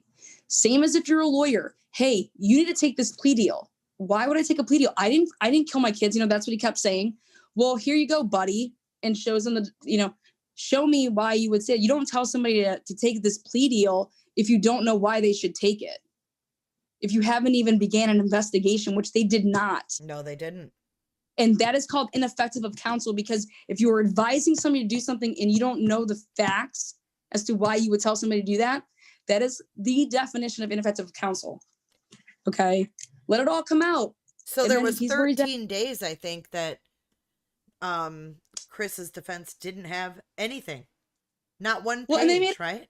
What if you follow the motions on the days? Because that's what I do. Follow all the motions. Why is his defense team motioning like crazy all of these things in his favor? Like, it's been 13 days. We do not have a piece of discovery. This. They are doing an amazing job. If you guys follow the motions, go ahead and click, I can send you the links, but if you follow the motions and you follow the dates on when the things are happening and what was happening in real life with his world, why are they filing all these motions? Because they don't have anything and they're trying to stop this and they're trying to stop that, only to tell their client to take a plea deal. That's insanity. That doesn't add up. You're not even to that point.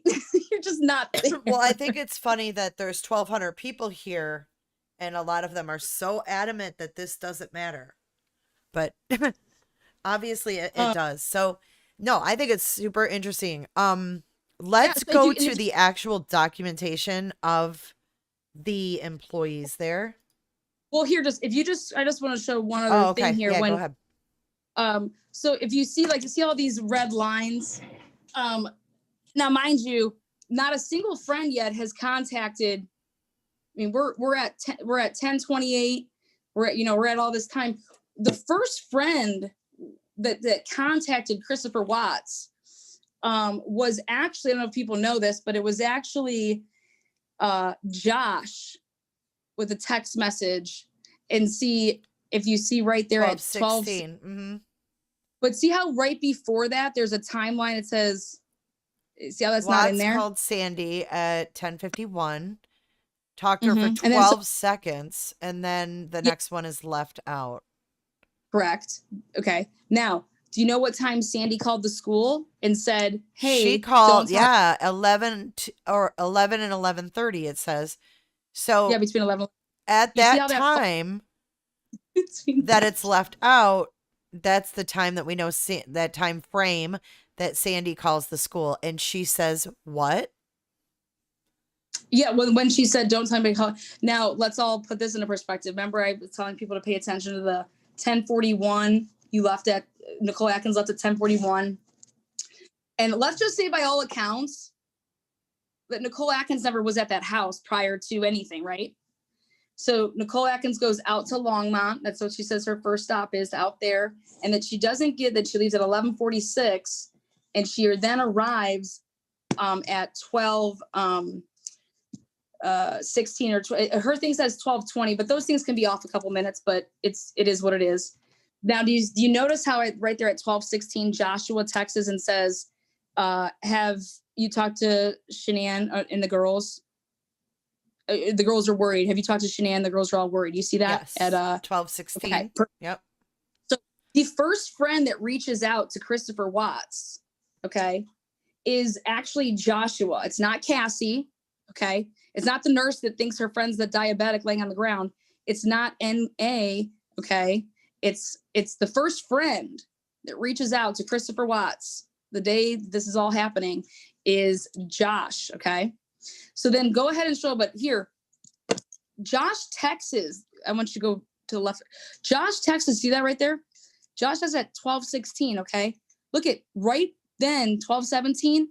She then sets the alarm off because that's when she went to the door to try to put in the code to get into the house. So let me ask you this then. Can we just back up here? If you go to the door and you actually knock on it, like a friend would, you knock on your door or you ring the doorbell, okay?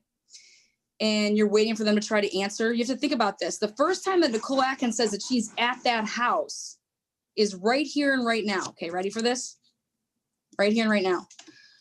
Why then, when does everything take place about her backing up her car and her son getting on and looking in and then walking around the house and looking in and then them talking to the neighbor with, Nate that has the video surveillance, okay, to see if he has. I mean, what's up with, like, what, if she just got there for the first time, okay, because no one can get a hold of her. So this is the first time supposedly that she's going there, okay? Uh-huh. Look at the timelines now. 12:16, Joshua, Texas. He takes pictures of flowers, okay? 12:17, the Vivian is alert, okay? 12:18, he immediately calls her and he's like, what are you doing? Why are you trying to break into my house? Remember that? Yeah, that's when he tells her to leave. Well, no, we don't know. Right? We don't know. We don't technically know what. Remember, why don't they release the ring that they had of this transaction of them, whatever they may have been talking about right then and there? They show her walking in at 1:48. Why don't they release the security footage of this right here at 12:17 or right after 12:17 when he calls her to say, hey, what's up? Are you at my house? What's going on? Then at 12:21, Watts returns Josh's text message, okay? Then at 12:21 again, there was another text back. So go ahead and scroll down.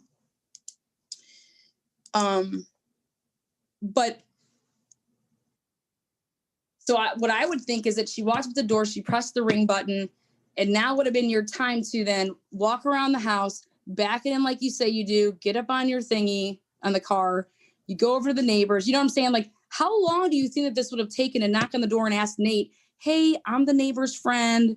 I'm just curious. I mean, I'm asking the audience here, how long do you think that would normally take for all of this? Like, let's check out the premises here. Okay. So, supposedly. Now, look at this now again.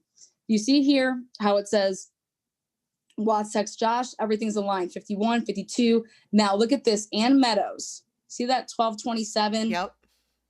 Ann Meadows, because remember, Chris called her and she thought it was weird because she's never talked to Chris. So Ann took it upon herself to make a group text message, which includes Shanann and Chris and obviously her. Okay.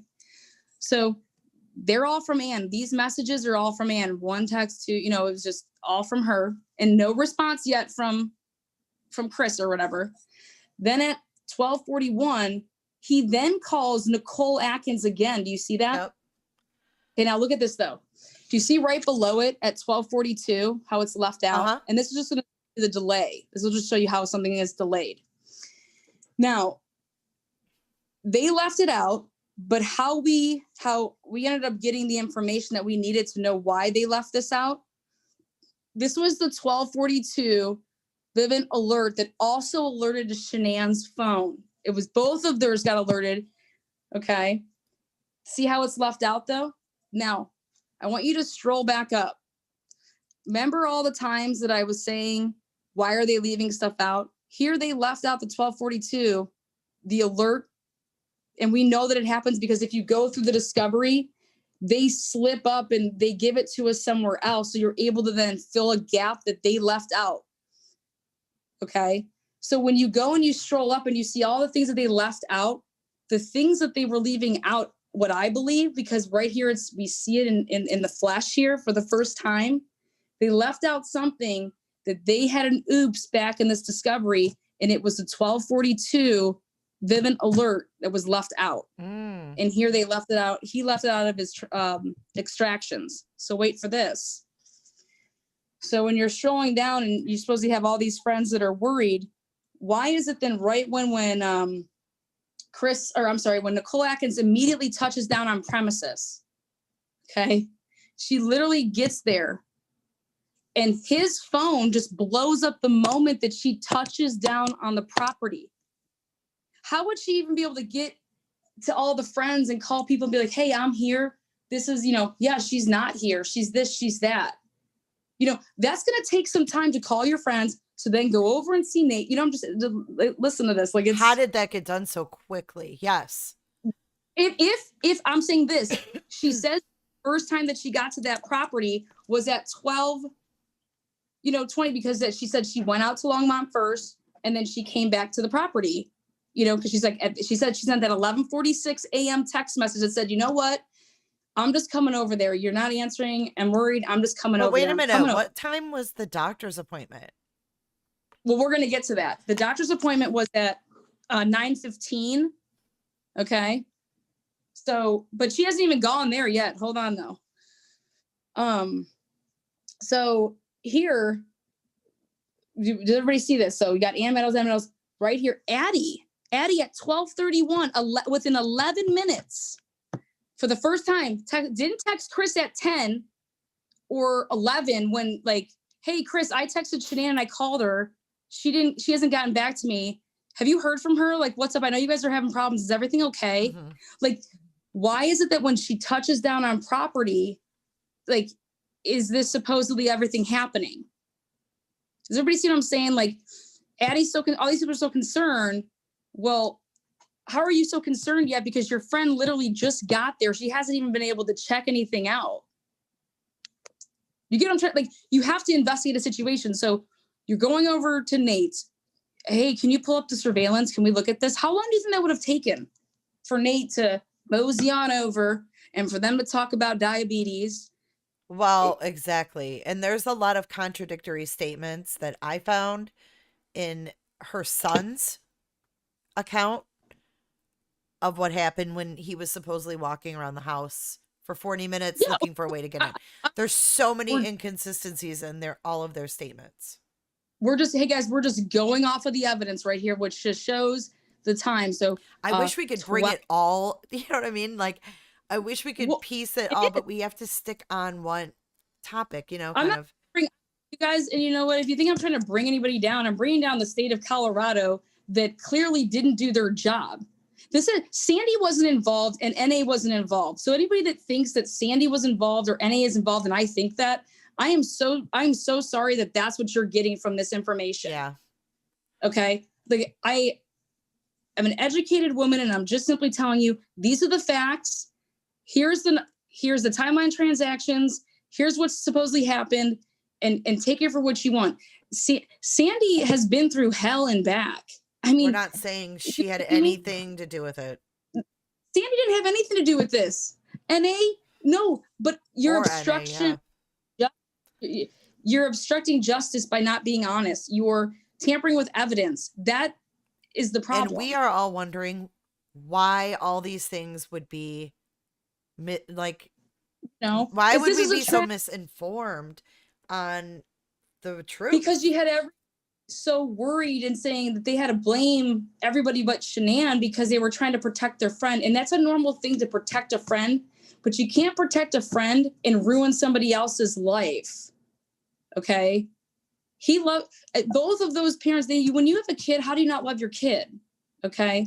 Let them sort it out the right way. You don't involve yourself, and you don't obstruct justice, and you do not tamper with evidence. Okay. Farmer Corruption said, but Lana, you did say Sandy lied to Dr. Phil to cover up. No. I didn't say she had to cover up anything. I said, if you didn't make a phone call, I could see why you're saying I had a premonition. Okay. Because that's going to be the reason as to why something like that. What are you going to say? You're trying to preserve what, I'm actually giving Sandy the benefit of the doubt there to say that, versus, I want to clear up something. I know we weren't going to go down this route, but I've seen it so many times. So this person, Hellfast, says, but diabetes discussion in Nate's video didn't happen until the cop got there. Well, you can watch the body cam yourself, and you watch the cop walk around the house to check the windows and such. And Nate is on his patio, and the cop hasn't spoken to him yet. Nate's on his patio, and he says, well, Nate went back in. Nate was over in the beginning, and then he went back to his house. So he's back on the deck, and he yells over, I think she's got diabetes or something. He tells the cop that. So how did Nate know that? Wait, this is my question. How did Nate, I know this doesn't go along with your thing, but how did Nate know, unless someone told him, because he wasn't friends with Chris and Shanann? How did he know anything about diabetes when that just came up over that previous weekend? Well, think about this though. If I come over to your house, Jade, to like check on you, and you're not there, right? And I'm like, I would never think to go to the neighbor. Like, this is just me. I would never go to your neighbor and knock on the door and say, hey, do you have surveillance? Can you like look and see? Like, if I get on premises at 12:20, within 2 minutes or 3 minutes of me not being able to supposedly get in the door, I'm not going and knocking on the neighbor's door and saying, hey, do you have surveillance by chance? Why? Can you pull up surveillance? My friend has whatever my talk with this person would be, I wouldn't know them from Adam. He doesn't hang out at family functions. He's not at friends gathering. I'm just saying. Well, if he saw them nosing around the house, I could see him coming out going, hey, what's going on? Now, we don't know what happened or how they came into contact. Absolutely. But all of that would take time is what I'm saying. Absolutely. This is think about when the police officer arrived on 1:36 p.m. He arrived at 1:36. Watch the body cam when he arrives. How long does it take him to walk around, check things out? He's, talking with that was like 20 some minutes. I'm just saying, think about that, folks. But at the end of the day, it doesn't matter. I'm only going off of the digital forensic evidence, and you're leaving out things like, Watts then calls NA again for 40 seconds, and then immediately, boom, they leave out a timeline transaction. And then Cassie finally texts for the first time. So when people want to say, oh, Chris didn't come home for 2.5 hours, how is that remotely? Does anybody not know how to add here? Cassie talks to Chris for the first time at 12:43. NA talks to Chris for the first time at 12:20. Okay. And Cassie went from 0 to 100. Oh, she was get your ass home. What time did she text him? Get your ass home. I could read all that to you, but it's all right here. Do you see how at 12:43 though, Chris texts and says he will update her when he gets home? See that? Yes. And then do you see how there's 2 back-to-back left out again? Yep. And then those are alerts coming through to his phone because why do you guys think? But that's fine. And if you scroll down to your Cassie Texas Watts minutes, later, but there's no timestamp on it, but it creates with a timeline transaction, so it's fine. Watts Texas Cassie back. If you scroll down just a little bit more, it's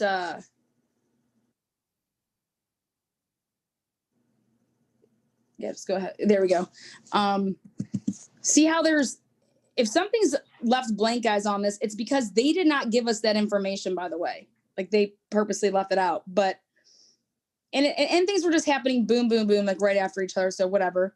Cassie texts that Nikki is calling the police. Cassie texts that she is broken emotionally. Cassie texts Watts that her blood sugar, like all this stuff is like, she just started like shotgunning, text messages. Okay. And, that's why I said that Cassie texts. Cassie said it was just like overbearing. So if you stroll up, you see where it says left out again. Okay. Mm-hmm. Now stroll over to the right where it says Shanann Watts's phone. Mm-hmm. On auto reply. Well, see how it says, well, yeah, I want you to show right here. Okay. Now I want you to stroll back just a little bit so you can see the whole, see where it says Ann Meadows text suggesting a house at 6508. You see that? You see, it says Ann Meadow. This is when she texted the group, which would have been him. She texted him. Oh, okay. And Yeah. A 3-car garage. Okay. Yeah. You see that? Okay. Now you see how right after when Ann Meadows texted suggesting a house at 6508, you see how the next one is left out and there's nowhere to be found, that transaction? Yes. Now you're going to get into see all these left out, like after stuff. This is why. Okay. If Ann Meadows grouped texted Chris and Shanann, when you send a group text, okay, if Shanann's driving in her vehicle or Shanann's phone is moving at a rate of more than 5 miles per hour, Shanann had her phone automatically set to the whole, I'm driving right now. When I get where I'm going, I'll, what I'm saying? Like that whole, like,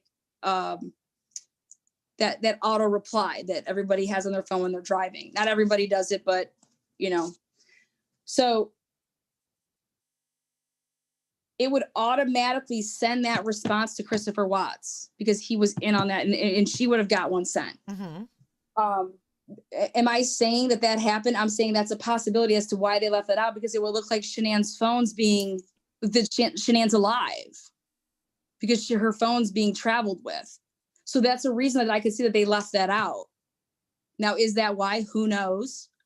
But her phone was notorious for that. Plus, if you continue to scroll down, Watts told Cassie, because he just said, hey, I called you. I am leaving at 1:05. Okay. And if he's all the way out where he's at, we know how long it takes for him to get. So this is the first known text that he ever says that he's leaving work, which is right here.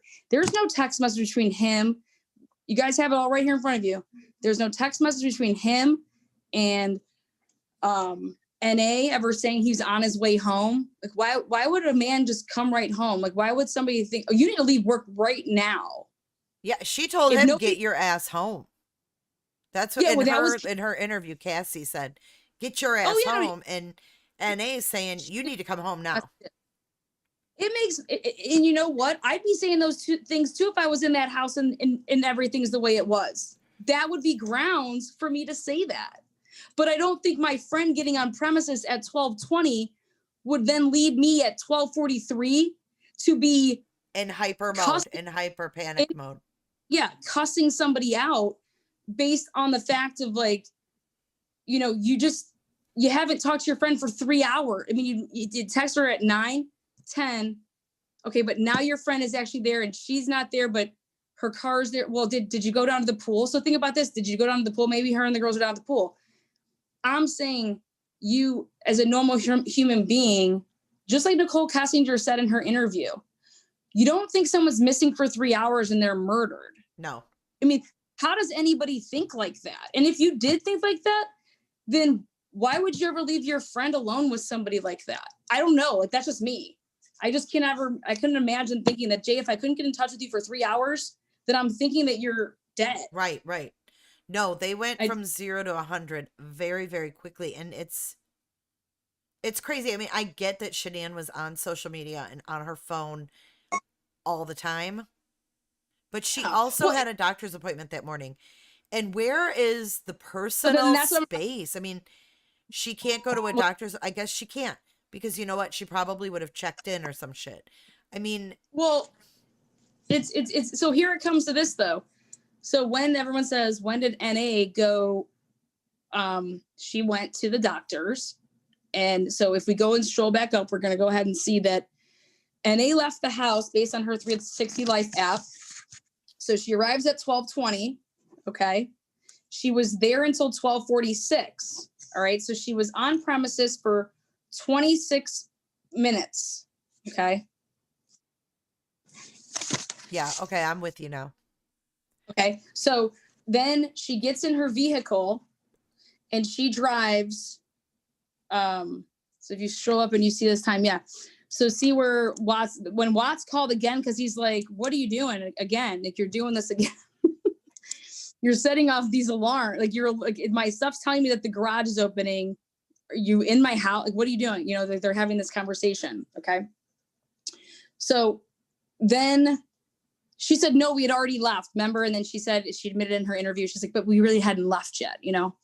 Well, then the 360 Life app that she threw up there. So it's 12:47 and she heads to the doctor's office. Okay.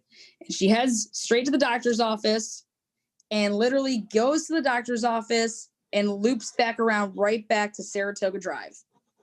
Okay. Your 360 app. Do you have a copy of that? So if people want to see, are we cool? Does everybody know that already? I don't have it. I don't have it handy.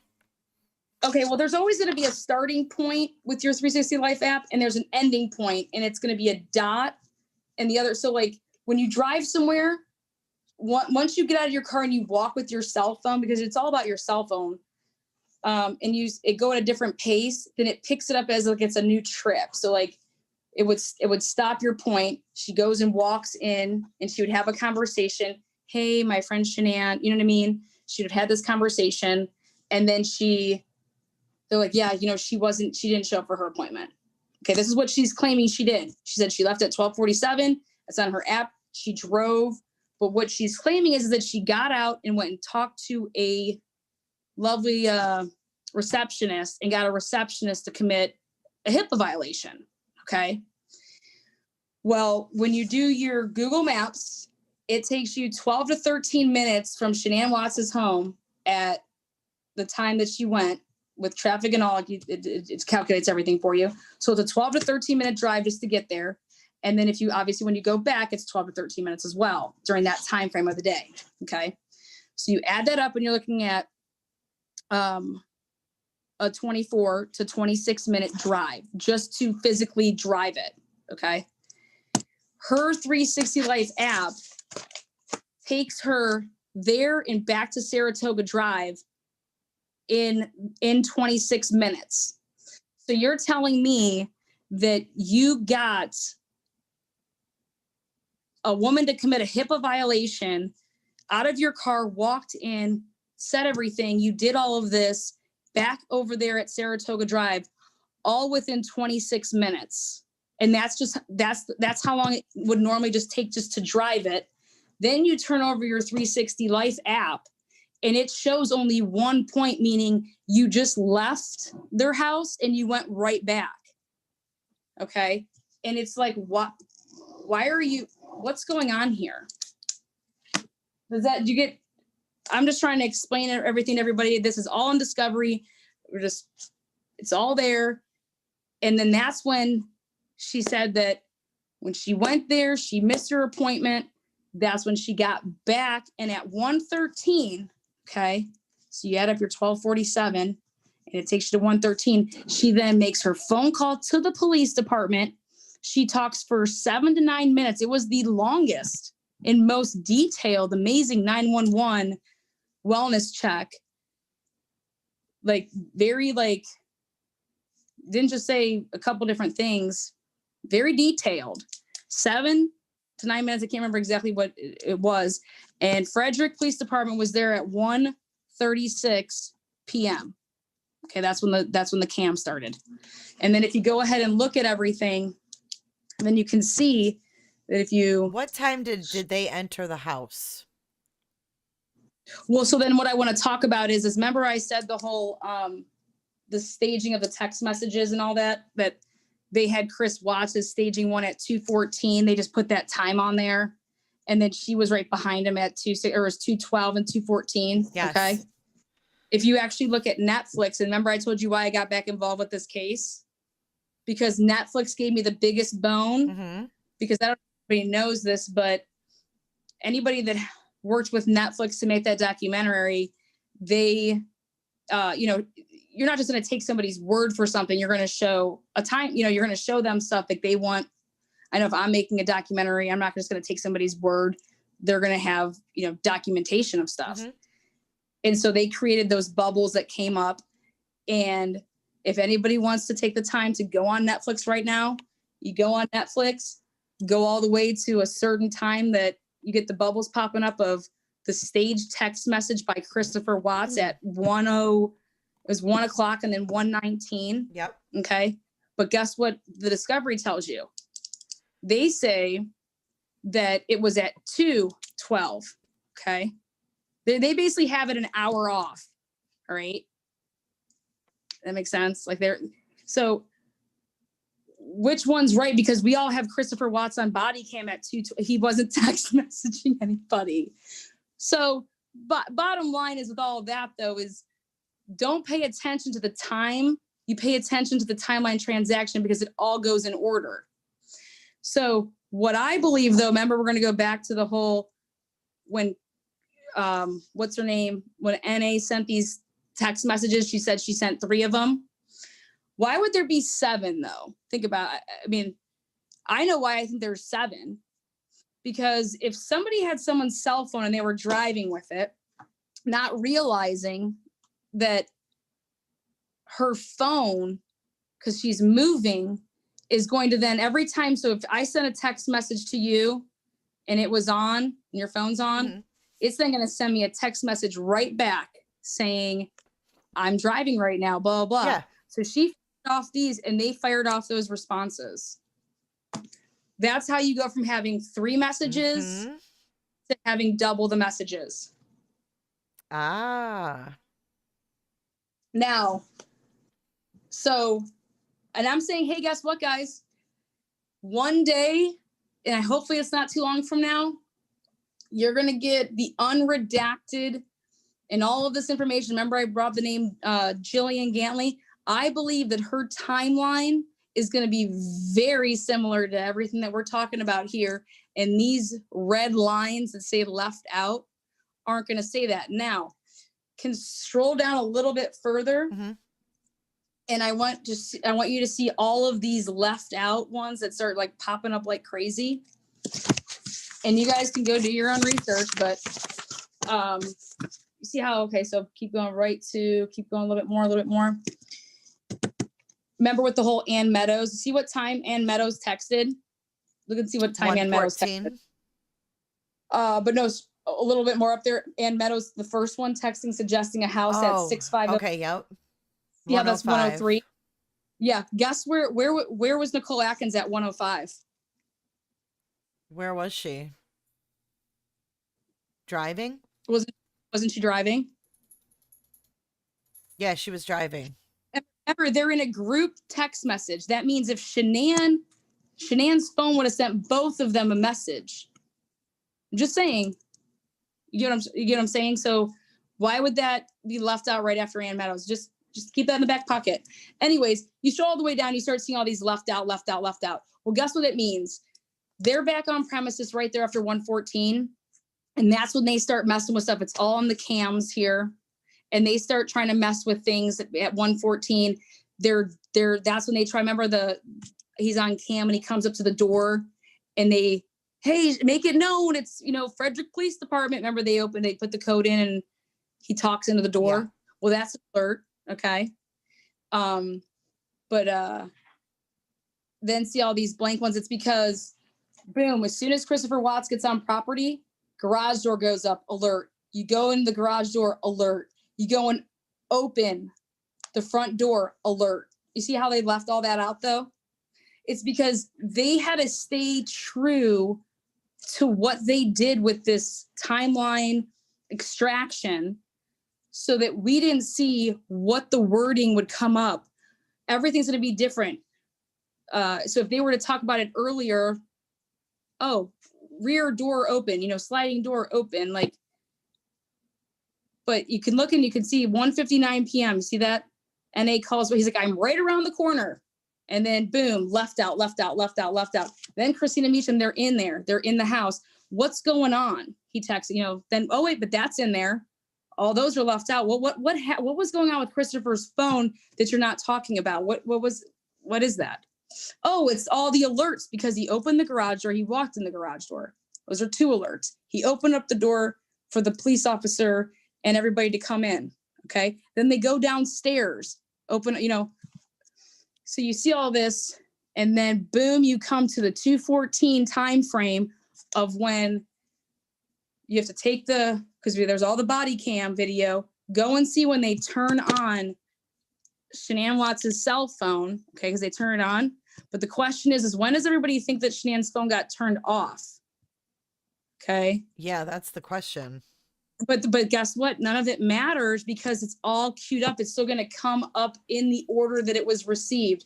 And any expert witness, whether the defense has it or whether the prosecution has it, is going to exactly tell you how a cell phone queues it up in the order that is received based on it's still communicating with its antennas.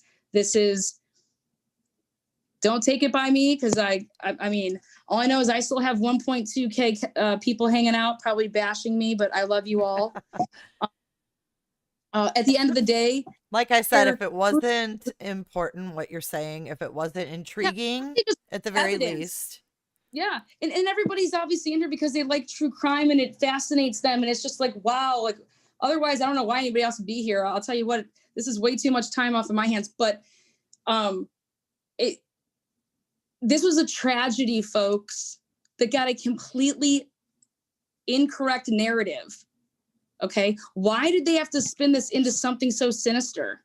This is not a sinister thing. It should have been cut and dry. Yeah, no, this was a horrific, Christopher wasn't the one that called the media. He wasn't trying to make a circus out of this. In the discovery, it shows who did all that. Okay. Mm-hmm. And I'm not saying, obviously, NA, you were privy to information that there was marital issues. You found out that the guy was having an affair while you guys were in Arizona. Okay. You found that out in Arizona. Okay. That's why you were concerned because your friend was distraught. She got information that finally proved her, there's no way. And that's the reality. So whatever may have happened from 1:48 a.m. until 5:17 when he started his car and the GPS kicked on, that's 3 hours. We may never know what happened during that time, but I can promise you, if all of this stuff is unredacted and this went to trial, a lot of answers that everybody has, I promise you, would be answered because it's all in the digital forensic evidence. You can't say you called a place if you didn't, or where you were when you did this. I know there's people out there that think Sandy was in Colorado. Well, guess what? Sandy's phone records would reflect it when she was to call somebody. It's going to show where her phone was. Like all of that's, but if we don't get something going right away, there's phone records that don't go past 5 or 7 years. So there's some phone records that if you're with a crazy company that it could be, only 2 or 3 years. But everything that we want to know, guys, I promise you, they're in the digital forensic evidence of phones, of the GPS with the phone. It's all right there. And whoever did whatever, they should pay for their crimes, and there should be, sentences that reflect that. But to sit here and say that this was a sinister act and a premeditated act, what part of it was? Because the only thing that I see that's premeditated right now with digital evidence that's telling me it's premeditated is covering up a narrative, because this is all like, it's telling me when somebody made a text message. It's telling me when somebody made a phone call in the timeline and in a certain order. It's right there. So if you want to say Christopher Watts lied, absolutely he lied. He's in shock. I think a lot of people would be in shock. But what's other people's excuses? They weren't in shock. They didn't know anything yet. So a lie is a lie, but it should, not saying they're going to do crazy time, but you just have to be honest. You got to be, credible. And Well, I think you're doing a great job, well, just for the record. And I think that you tend to over explain yourself by reading chat. And I think you explain yourself very well.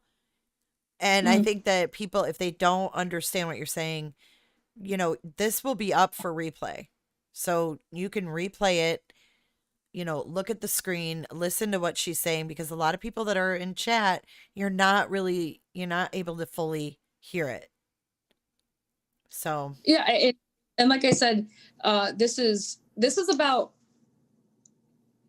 a district attorney that, in my opinion, failed Cece and Bella and the Wattses and the Rzuceks and Shanann and Chris. Like, your job is to protect and serve and to get to the truth. And the guy said something in his confession. Now, could he be lying through his teeth? Absolutely. Then just prove it that he is, and he's a crazy SOB. Okay? right. If that's you just prove it and you nail him to the wall. Like, that's your job. Like, think about an NBA player going out there. Your job is to score points, not stand there and do, I'm going to, I just busted my knee. My ACL is torn. I'm going to collect my $12 million and sit here on the bench and just collect my money. Like, so I just think that you take on certain roles in life. You want to do the right thing. And if you want to be a police officer or, protect the law and all that stuff. And the law is very important to me. I'm passionate about it. And I just think that you just go about certain things the right way. And that's the end of the story. I mean, this is the evidence. And, how about this? If that was my daughter, I'll be damned. Jay, if I'm not in there, like, you're clearing my daughter's name. She didn't do this. Mm-hmm. There's been so much speculation. Like, Shanann's name should be cleared. I agree. And people want to say, oh, it was because he confessed. No, what he confessed to was his confession in August 15th. Okay. But you can also prove it. Prove what he confessed to. And if he wants to put the blame back on Shanann, prove that wrong too. How about this? The guy was Googling when to say I love you. When to say I love you. When to do this. When to do that. Don't you think a guy that's doing weird Googles like that, if he had Google searches like, I'm thinking about, I don't know, killing my family and living with my mistress or things along that manner, don't you think he would have been Googling stuff like that? I mean, the guy was saying, when should I say I love you to somebody? That's just like, he's a guy. No, I get what you're saying. And I think that if you would have ever done things like that, they would be in this discovery. And those things just aren't there. And you saw the day leading, or you saw the whole August 13th of what was going on. And people are like, oh, what did they talk about for an hour the night before? Well, I guess they might not be privy to the rest of their Christopher and Nicole Kessinger talked for an hour every single night beginning July 14th.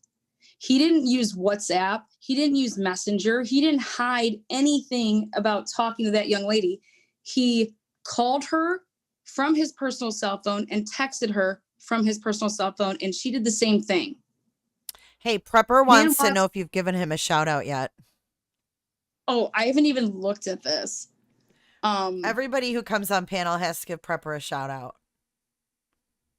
Well, how about this? We're going to go, you can be the prosecutor and I'll be the defense team, and we'll go ahead and do a mock trial for 2021. Yes.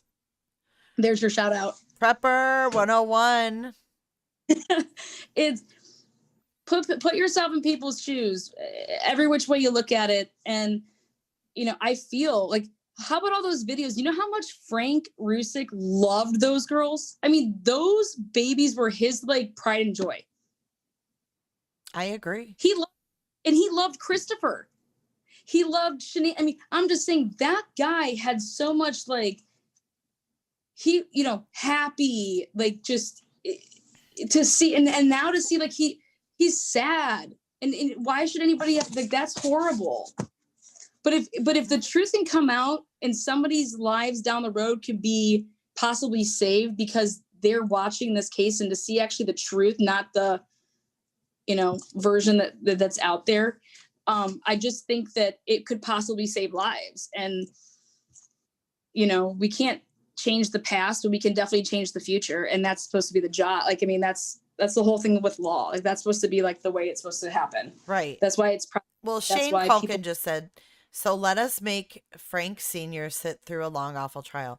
You know, unfortunately, trials are very hard for the victims' families, but it happens all the time. I mean, that can't be a reason to not follow through with due process.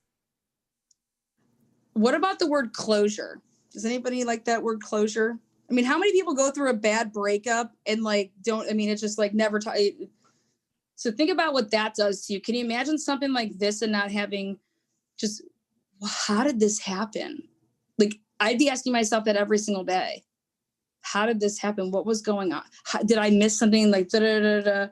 And, you know, like people don't tell their parents everything, like, because it's private, you're private. Mm-hmm. But like, I think that nobody's going to make anybody go through a horrible trial. So basically, should they like be kissing Chris Watts' ass for taking a plea deal that he is like vomiting over that he ever did something like that? Because that's not what he is saying is the truth, but he did it to protect, like he just did it because Chris doesn't like the limelight. Chris doesn't, oh my God, like he doesn't want to ruffle feathers. I mean, that's just not him. Lauren Elizabeth says, oh my God, mock trial would be so fun. Do it New Year's Eve. Yeah, if that's the other thing is that people think a mock trial is 4 hours worth. Right, like, hey, we're going to do a stream New Year's Eve. Like, yeah, I'm going to do a stream New Year's Eve just to like recap and drink with all my favorites and pass out some hoodies. But a mock trial would take some time. I just think we could probably do a 10 episode for like 1.5 hours per mini episode that would create that. But I just think a lot of people don't know the law part of it and like all the paperwork. I mean, do you guys know how much paperwork had to be filed? And somebody taking a plea deal with 2 months, like that, they were fighting for his civil rights and motioning about, and there was things that weren't even, the judge didn't even respond in order yet that they were motioning and writing in on and waiting for. So if you're doing all of that for Christopher Watts's rights and you want this discovery and you want to know things, how are you in the same breath telling him and advising him to do something that you have no idea what's like, you don't even know the case. You don't even know what's going on. My hair's sticking out. I don't know what you're saying. And Sarah Collier in chat said, I would love to be on the jury. Yeah. And guess what? The best part about that is that, so Prepper, I'm going to give you a better shout out. We're going to take all these 1,200 people and all you're going to do is you write in and you say that you want to be part of the jury. And where do they write into? They should just email or even I would just email saying if you want to be part of it. Everybody gets a number and then we pull you up and we put you on panel. And what you do is you ask people, like it's like 10 to 12 questions and you make notes at what these answers would be. And you go through whoever wants to be it. And then you get 10. Yeah, you get 10 vetoes apiece. And that's how you create a jury pool that if I say, okay, I want juror number 760 and Prepper knows, oh my God, they're like in love with speckled hair type bodies. He's like, there's no way. Prepper is 100% down. Look at, let's do it. I like this idea. It would be epic. guys, if you're a true crime like person, you should want the truth. True crime is about the truth. It's not about conspiracy theories. It's not about this. It's about the United States. It's about the Constitution, man. Come on. Pepper said number 760 is an asshole. Yeah, because you get vetoes for whatever reason and then it would be like, and then Jay, you're the judge. So basically when you're our cross examinations and our direct examinations and we're presenting our evidence, and you hear one of your lovely witnesses say, well, I would be like, objection, Your Honor. That's hearsay. And I would be like, overruled. I'm going to have my mallet and I'm going to be like, yes. Overruled. Yes. Sustained. And yeah, let it be. So not only do we need jury people, but we need some of the heavier hitters. So you got to have your players. I sent you a text. I don't know if you got it. Are you on your phone? I'm on my phone. I have my laptop and I have my iPad. You sent me a text? Yeah, can you check it real quick? I just had a quick question for you before I said anything in chat. Okay, Shane has a message. He says, I feel that the Rzuceks have the closure that they want, don't you? I honestly feel that we want a trial for selfish, nosy reasons. It is over. Okay. Shane, I appreciate, I think I try to value everybody's opinion, so I appreciate how you feel. I think that this digital evidence, it's not about Chris's guilt or innocence. It's about the sentencing that came with it.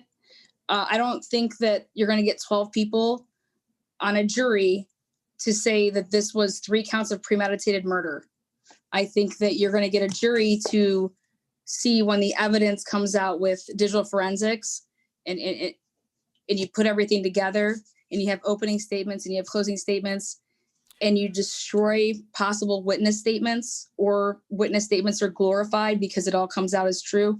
Any way you look at it, my stance is that no, I don't see 12 people agreeing and saying that there's 3 counts of premeditated murder, and that's life imprisonment. So no, that's where I think that maybe just as much as, yes,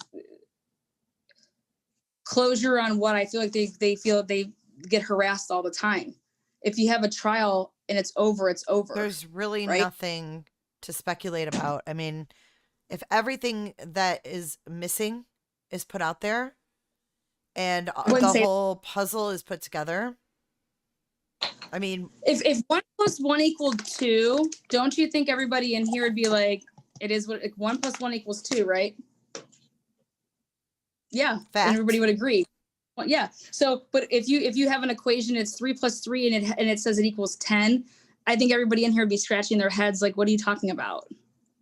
So, I think that the reason that this is so fascinating and why it draws people is because 3 + 3 doesn't equal 6 in this case; it equals 10. Right. Good way to put it.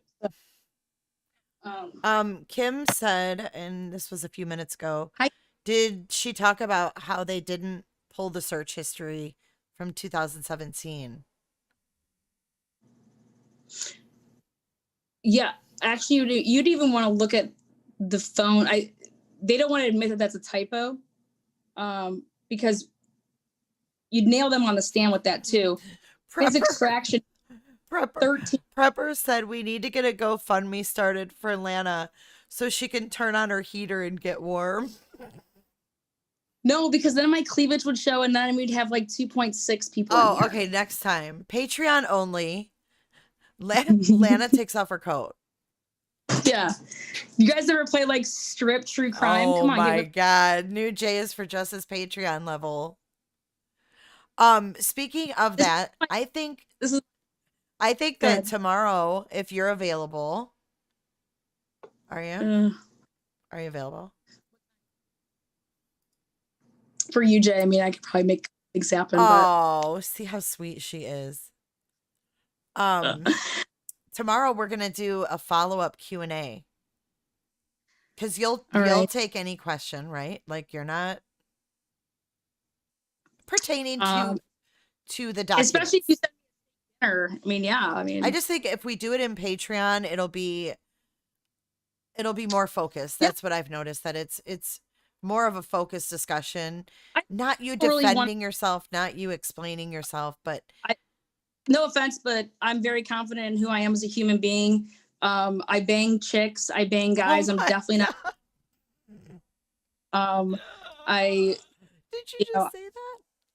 yeah, because you know what? I am who I am. Like, I think No, that's the and problem with, I think that's great that you are. yeah, like, I'm sorry, but say whatever you want about me. I'm a human being. And when you can like relate with people and they think that you're an honest person, then you can not agree with my, I don't even, like I said, I don't theorize. I try to just stick to the facts, but you can at least respect the time I put into something. I try to speak very educatedly about something, and I know I have a background at least in it to speak about it, and the passion's there. You do a great job. And I think that tomorrow too, along with the follow up, there's a lot of questions. But we can talk more about this mock trial idea. Yeah, absolutely. And Prepper, if you would like to join us on panel tomorrow, that would be wonderful. We'll go article for article. Don't hide Harry Beaver. I like him. I really do. I like Harry Beaver. He's funny. Everybody, whether I mean, like I said, I wasn't watching this, everything that people were writing. I just saw my thing though on the side, just going like up, just. So, but whether you wrote in ridiculous or pleasurable comments, I at least thanks for hearing us out, right? And you did a great job. You really did. And so tomorrow, what time is good for you? 9:30. Okay. 9:30 Eastern. Yeah, Eastern Standard. I know the people in London that I love are going to be like, "Are you kidding me, Lana?" But we got to give them like a Sunday special. I know, like in the afternoon. Yeah. I love that. Oh my God. When I go live during the day, I have so many like New Zealand, Australia, England. So cool. Yeah. And so something like that, like, especially like football is going to, close out here soon. So, maybe our mock trial will be a Sunday thing. Oh, that would be fun. I don't have the Facebook group link right on hand. Sister Knives probably can put that up in chat. You guys want to say hi to my dog, Bella? Come here. Oh, my Facebook group chat. This is Bella. Bella, how old are you? Bella is 3, and her name is Bella Rose. Bella Rose in the house. Bella Rose in the house.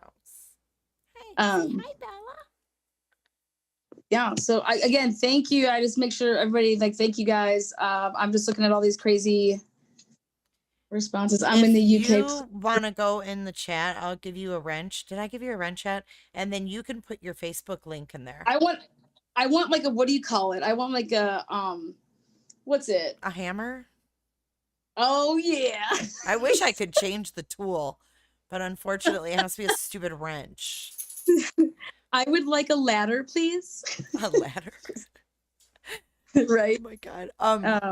Aw, Jamie, Bella. I know. She's so sweet, my Bella. Bella. So tomorrow, 9:30 p.m. Eastern Standard Time, we'll recap what we went over real quick. For anybody who missed the beginning. Uh-oh, she's taking off the jacket, Prepper. Shit's getting real here at J's for Justice now.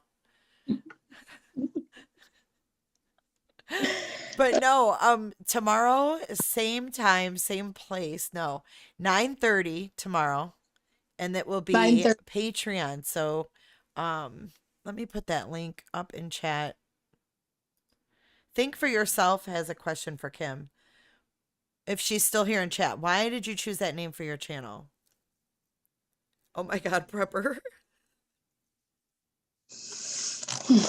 Oh, there you are. Okay, let me wrench you and then put your group in here. I don't even know. Okay, this is the best part. I don't even know what you're talking about. What do you mean talking about? What's a wrench? Oh, it means you're a moderator. You're official. Sounds like I'm official. All I need is, can I get a whistle? Maybe next time. Okay, hold up. Patreon. This is going to be the Patreon link. Oh, thanks, guys. Look at that. How good they are. Okay. So, wow, girl, you held 1,200 people in here. I did. You did. Great job. And you know what? I was fully dressed. Can you imagine? Wait till tomorrow night, guys and gals. Guys and gals. You guys are awesome. Was Dre around today? You know, She was in here just a little bit ago. Oh, cool. She was here for the majority of it, so. I want to say hi to what is it? Sister Knives? Is that what she's going by? Sister Knives is still here. Yep.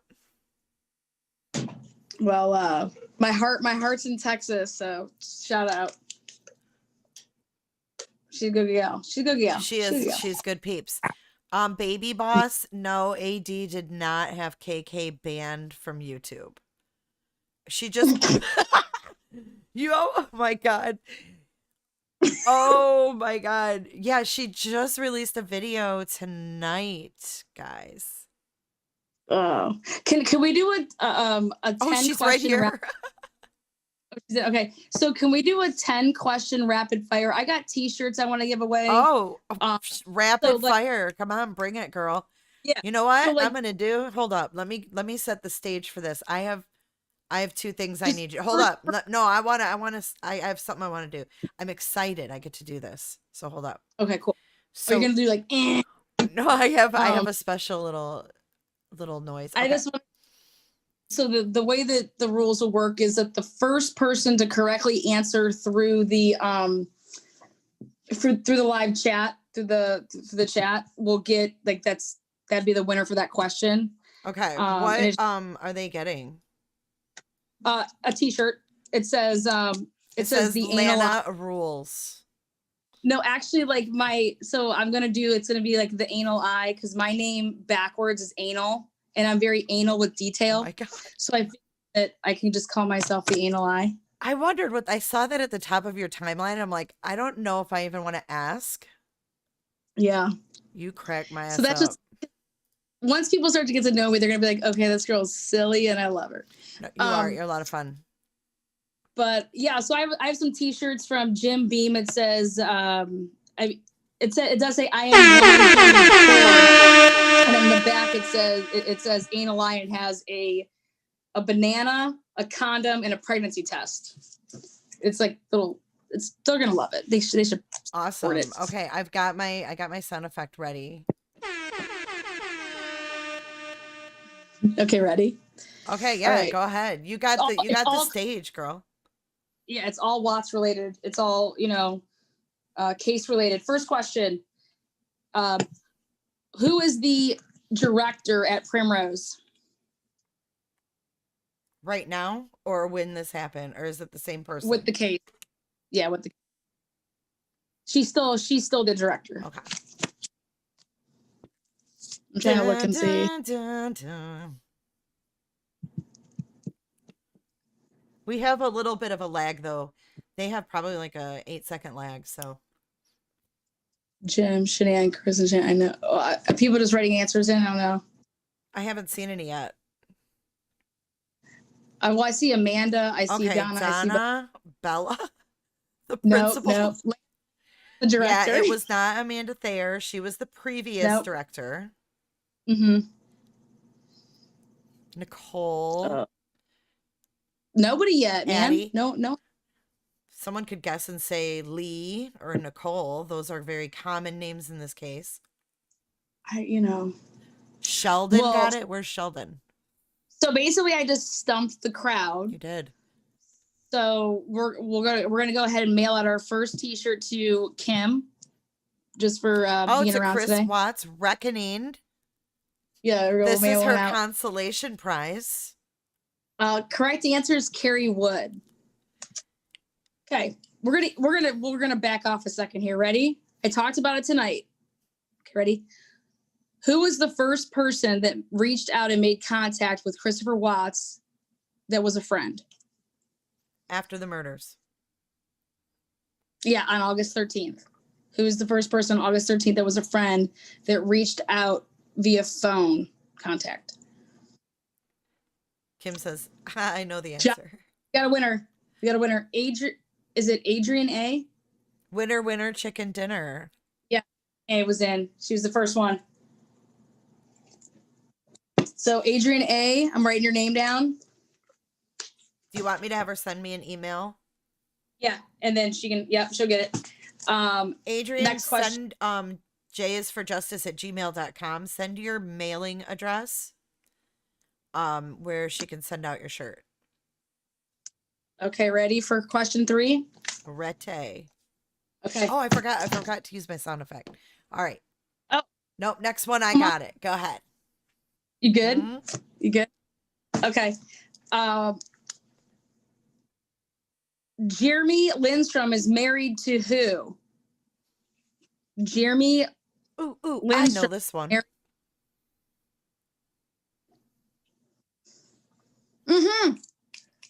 No winner yet. No winner yet. Jeremy Lindstrom is married to who? I know this one. We're just trying to give away some t-shirts, those of you guys that are sticking around. His wife. Prepper. Wait, Prepper gets it. Wow, we have a... Prepper, good luck beating me in the mock trial. Oh my God. Because nobody here. Oh, Mrs. Lindstrom. I know the answer. Can I give the answer? Or you know what? We're on slow chat, Jennifer, so let's wait. We got a winner. Sweet Tea, Jennifer. Yep, Jennifer Lind. Same name as me, actually. Yeah, there you go. Jennifer Lind. That's how I remembered that. I would not know. I'm horrible with names. But since we share the same name, it was easy for me to remember. All right. So question 4. Who got that one? That was it Lynn? Let me see. Sweet Tea got that one. Sweet Tea. Okay, so question 4. What was the name of the restaurant that NK and Christopher Watts went to that created 62 Gate? Okay, say that again. What was the name of the restaurant that created $62 Gate on Saturday, August 11th, which created when he did not go to the Rockies game? Where did him and Nicole Kessinger go? The infamous transaction. We got a winner. It looks like Megan G. Yep, Megan G came in first. Love Sweet. it. Go, Megan. All right. Number 5.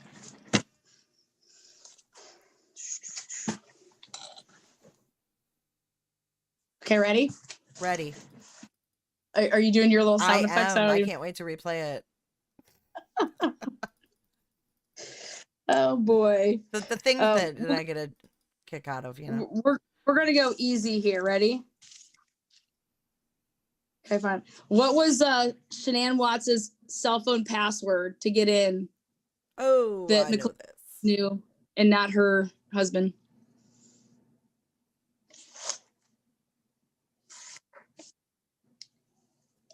You have to give the numbers though, not just what it is, right? I'm gonna go with that one. Megan G, you've already won, damn it. Megan G. Megan G, she got, well, actually what she wrote in, she put baby's due date. So we'll bust up this tie. There we go. TH 0131. It's not 2021 though. That's why. Oh, you're in the future, dude. Wrong. 13119. Mama 3. It's not right either. Oh. Not 19, y'all. That was a false. Well, no, it was, but I think it wasn't it 013119 because it was 3 numbers. It was 6 numbers. So like she's almost so close. Oh, I got you. Yes, it was 0 You know, 1 3 1 so let 1 me see. 9. Yeah, here we go. My World Aubrey 01. Oh, she said 1319. Ooh, It was come on. so no one's They are on the chat is on slow chat, so once they type, they can't type for like another minute. Oh, wait, I see. Well, that's kind of actually cool. That way they only have a stab at it. Right. 0 1. One shot and you're out. So I think somebody did put it in, but you had to have the 0 first. So it's 0 1 Mama 3. 1. Yeah. Or wait, I Beth see Duggan. My World Aubrey is at 0 1 1 3 1 9. I'm trying to see. I think that's your winner. She's the first person to put the. Who was it? So. Who was it? My World Aubrey. Megan G, you're still a winner in my heart. Prepper throwing the hardcore game over here. Did Melissa 2271? Did she do it first? We're trying to look up and see because I'm trying to scroll up. Yeah. It looks like Beth Dugan got it first. It was the due date. It was Beth. Beth got it. Number. For the number. Beth, and then yeah, it was Beth. Beth. Good job, Beth. All right, that's our 5th. Okay, so we got 5. So we got number 6. Ready? This just goes out to the wrenches. So if you don't have a wrench, you can't answer. Ooh, okay? This is wrench only. This is wrench only. And now you guys should, I'm going hard here because no excuses, all right?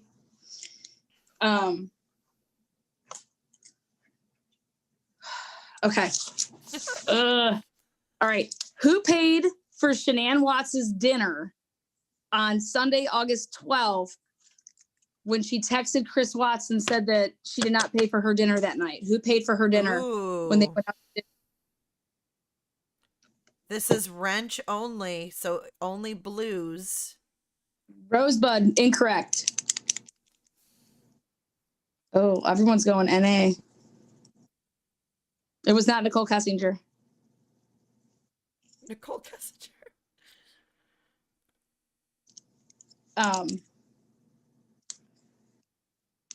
Let's see. Desert, no fair. We got no correct answers yet. Sister Knives says Cassie. I mean, I'm gonna need y'all to check your discovery. So it was not Cassie. Nope, nobody got it right yet. Amy Justice League, Addie.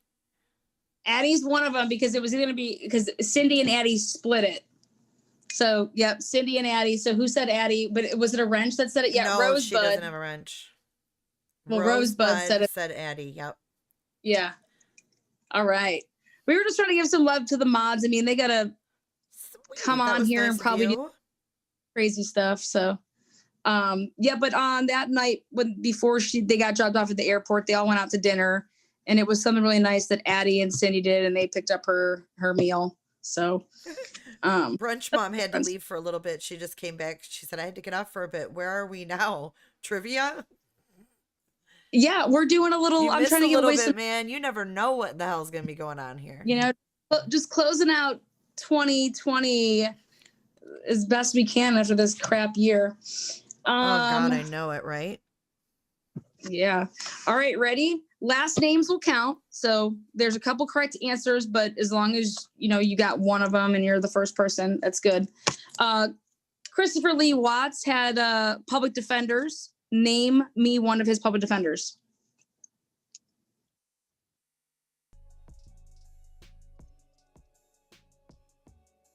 Again, Christopher Lee Watts had public defenders. Name me one of his public defenders. You can just throw a last name up there. Sadly, I can't answer this. Walsh, right here. Kate R. So we have our correct answer. I think Wanda got it, actually. No, right here. K to R. Cheers. Good job. Nice. That was quick. I love it. Thanks for doing that. That was cool. So that was number. So I got 3 more. Oh, you and do then have 3 more. Okay. I thought you had 5. Well, it was rapid fire 10. Sorry, but I have 10 t-shirts. Yes, I didn't. That didn't register.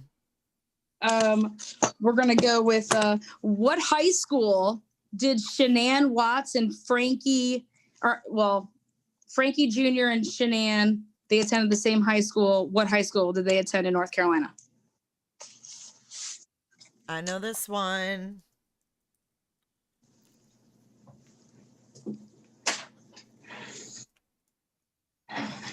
Pinecrest, we got a winner. Pinecrest High School. Yeah, that's correct. So DELP, I don't want, is that correct? How would I say it? I can't even say it. It's SHEDANDELP. I know when people probably see my name, they don't know how to say it either. Oh, so, Sheedon. Yeah, that's your winner.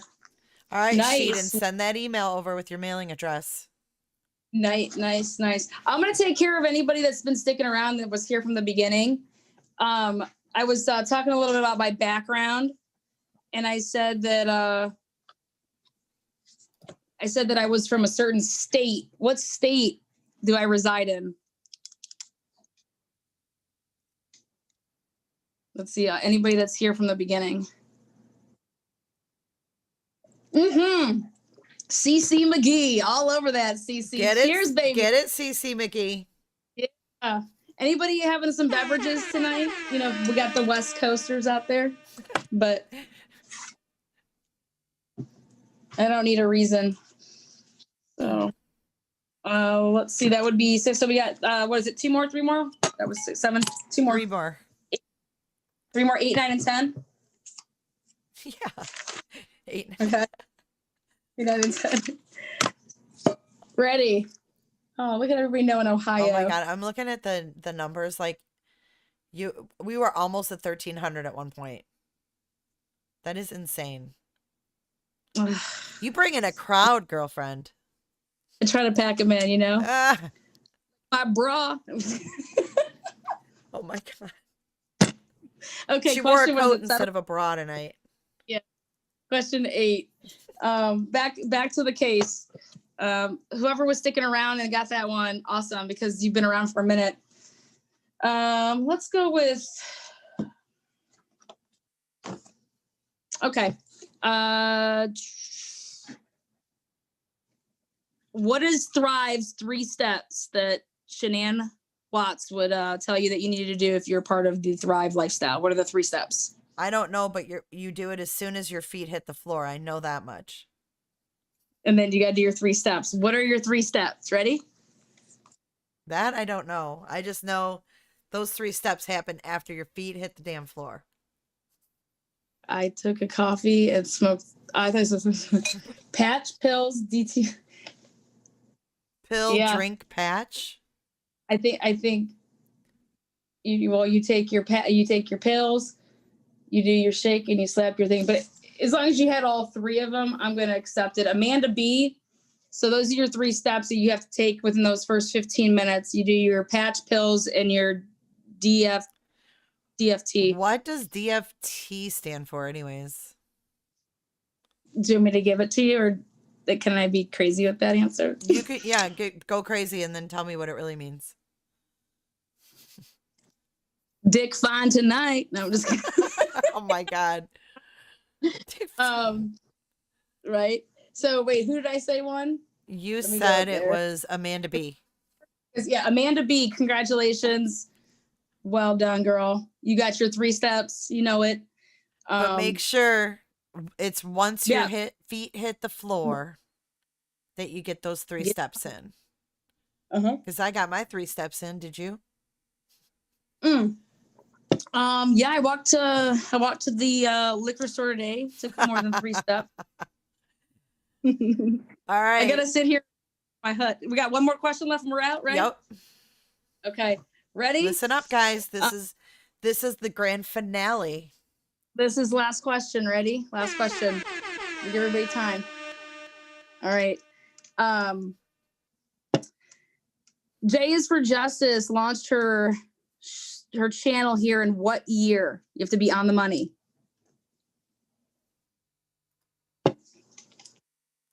Do you know this? Yep, I do my homework. And for the record, guys, she didn't ask me. No. I'm impressed. Uh-oh. You see all these blow up? Yep. Tinner says 2010. What a guess. 2022. What a guess. I think Brunch got it first. Yeah, Brunch Mom. Well, okay, so what I'm going to do, since she is a wrench, she should know that. So I'm going to give Brunch Mom one, and I'm going to give Think for Yourself. Cheers, because she's not a wrench, so I'm going to give both there. Nice. Congratulations, you guys. Yeah, you guys are all leaving with brand new Lexuses, courtesy of paid for by. No, but we got some But t-shirts if you don't for make that quota. Yeah, you better. No, but you guys are awesome. I think anybody that supports true crime, hopefully you're doing it for the right reasons, which is for the truth and for justice and all that good things. So thank you, Jay, for having me. This was so fun. I mean, I say that in, you know. I say that now and then I want to see all these comments and I'm going to be like, oh boy. No, you did great. Hang on, let me fix my screen because we're cut off. We are cut off. But no, I mean, I think you explained things wonderful. You did a great job. And I look forward to tomorrow, this being more of a that people can kind of digest it. Yep. and just think about it. And if I don't know the answer to something, because I don't know the answer, I'm just saying if we just follow the evidence and we can open up, the Zoom. We can have people call in. Yeah, it'll be absolutely. Completely like follow-up Q&A call-ins. So yeah, hopefully we'll see you guys over in Patreon tomorrow at 9:30 Eastern Standard Time. We'll see what hat she's wearing tomorrow. I love hats. Yes, that's my thing. Maybe I'll wear a Browns hat. Really, to the moon and back. That's so rude. What's that? Oh, they just said something about the winners. Like, I don't know. Oh, people get so competitive. Maybe every time I come on here, since I do own a trivia company, I think maybe always my bang should be that we do like rapid fire. That'd kind of be like a good That's your signature thing. My signature. But thank you so much, Jay. Hey, thanks for coming on. It was a pleasure, and thanks for all your hard work. Yeah, no, and I think it's a lot of crowdsourcing though. Like, people could, open up stuff and look up stuff, and I'm just all about the facts. So no, I don't want to hear what you think, Shanann or Chris did in 2014. I'm sorry. I want to stick with what I know, and I try to follow the evidence. So yeah, thank you so much. And Prepper, again, I would love for you to call in tomorrow. Yeah, and I would love for him to be the prosecutor. DA. Yeah. Prepper's going to be Rourke. Yeah, bring it, I think everybody who thinks Prepper should be Rourke should put a thumbs up in the chat. Thank you, Mel's. Thank you. Thank you, Shell, Wrench. I love it. Yep. You guys are great. Thank you guys for modding too, because I'm sure you guys had your hands full. Oh, they did. They did. Yeah. So thanks. All right, y'all. All right. Well, I will see you guys tomorrow, and I will talk to you soon. Thanks again so much. No, thank you, Jay. Appreciate you. Good night, everybody. Lana Banana, guys. Yeah, you know it.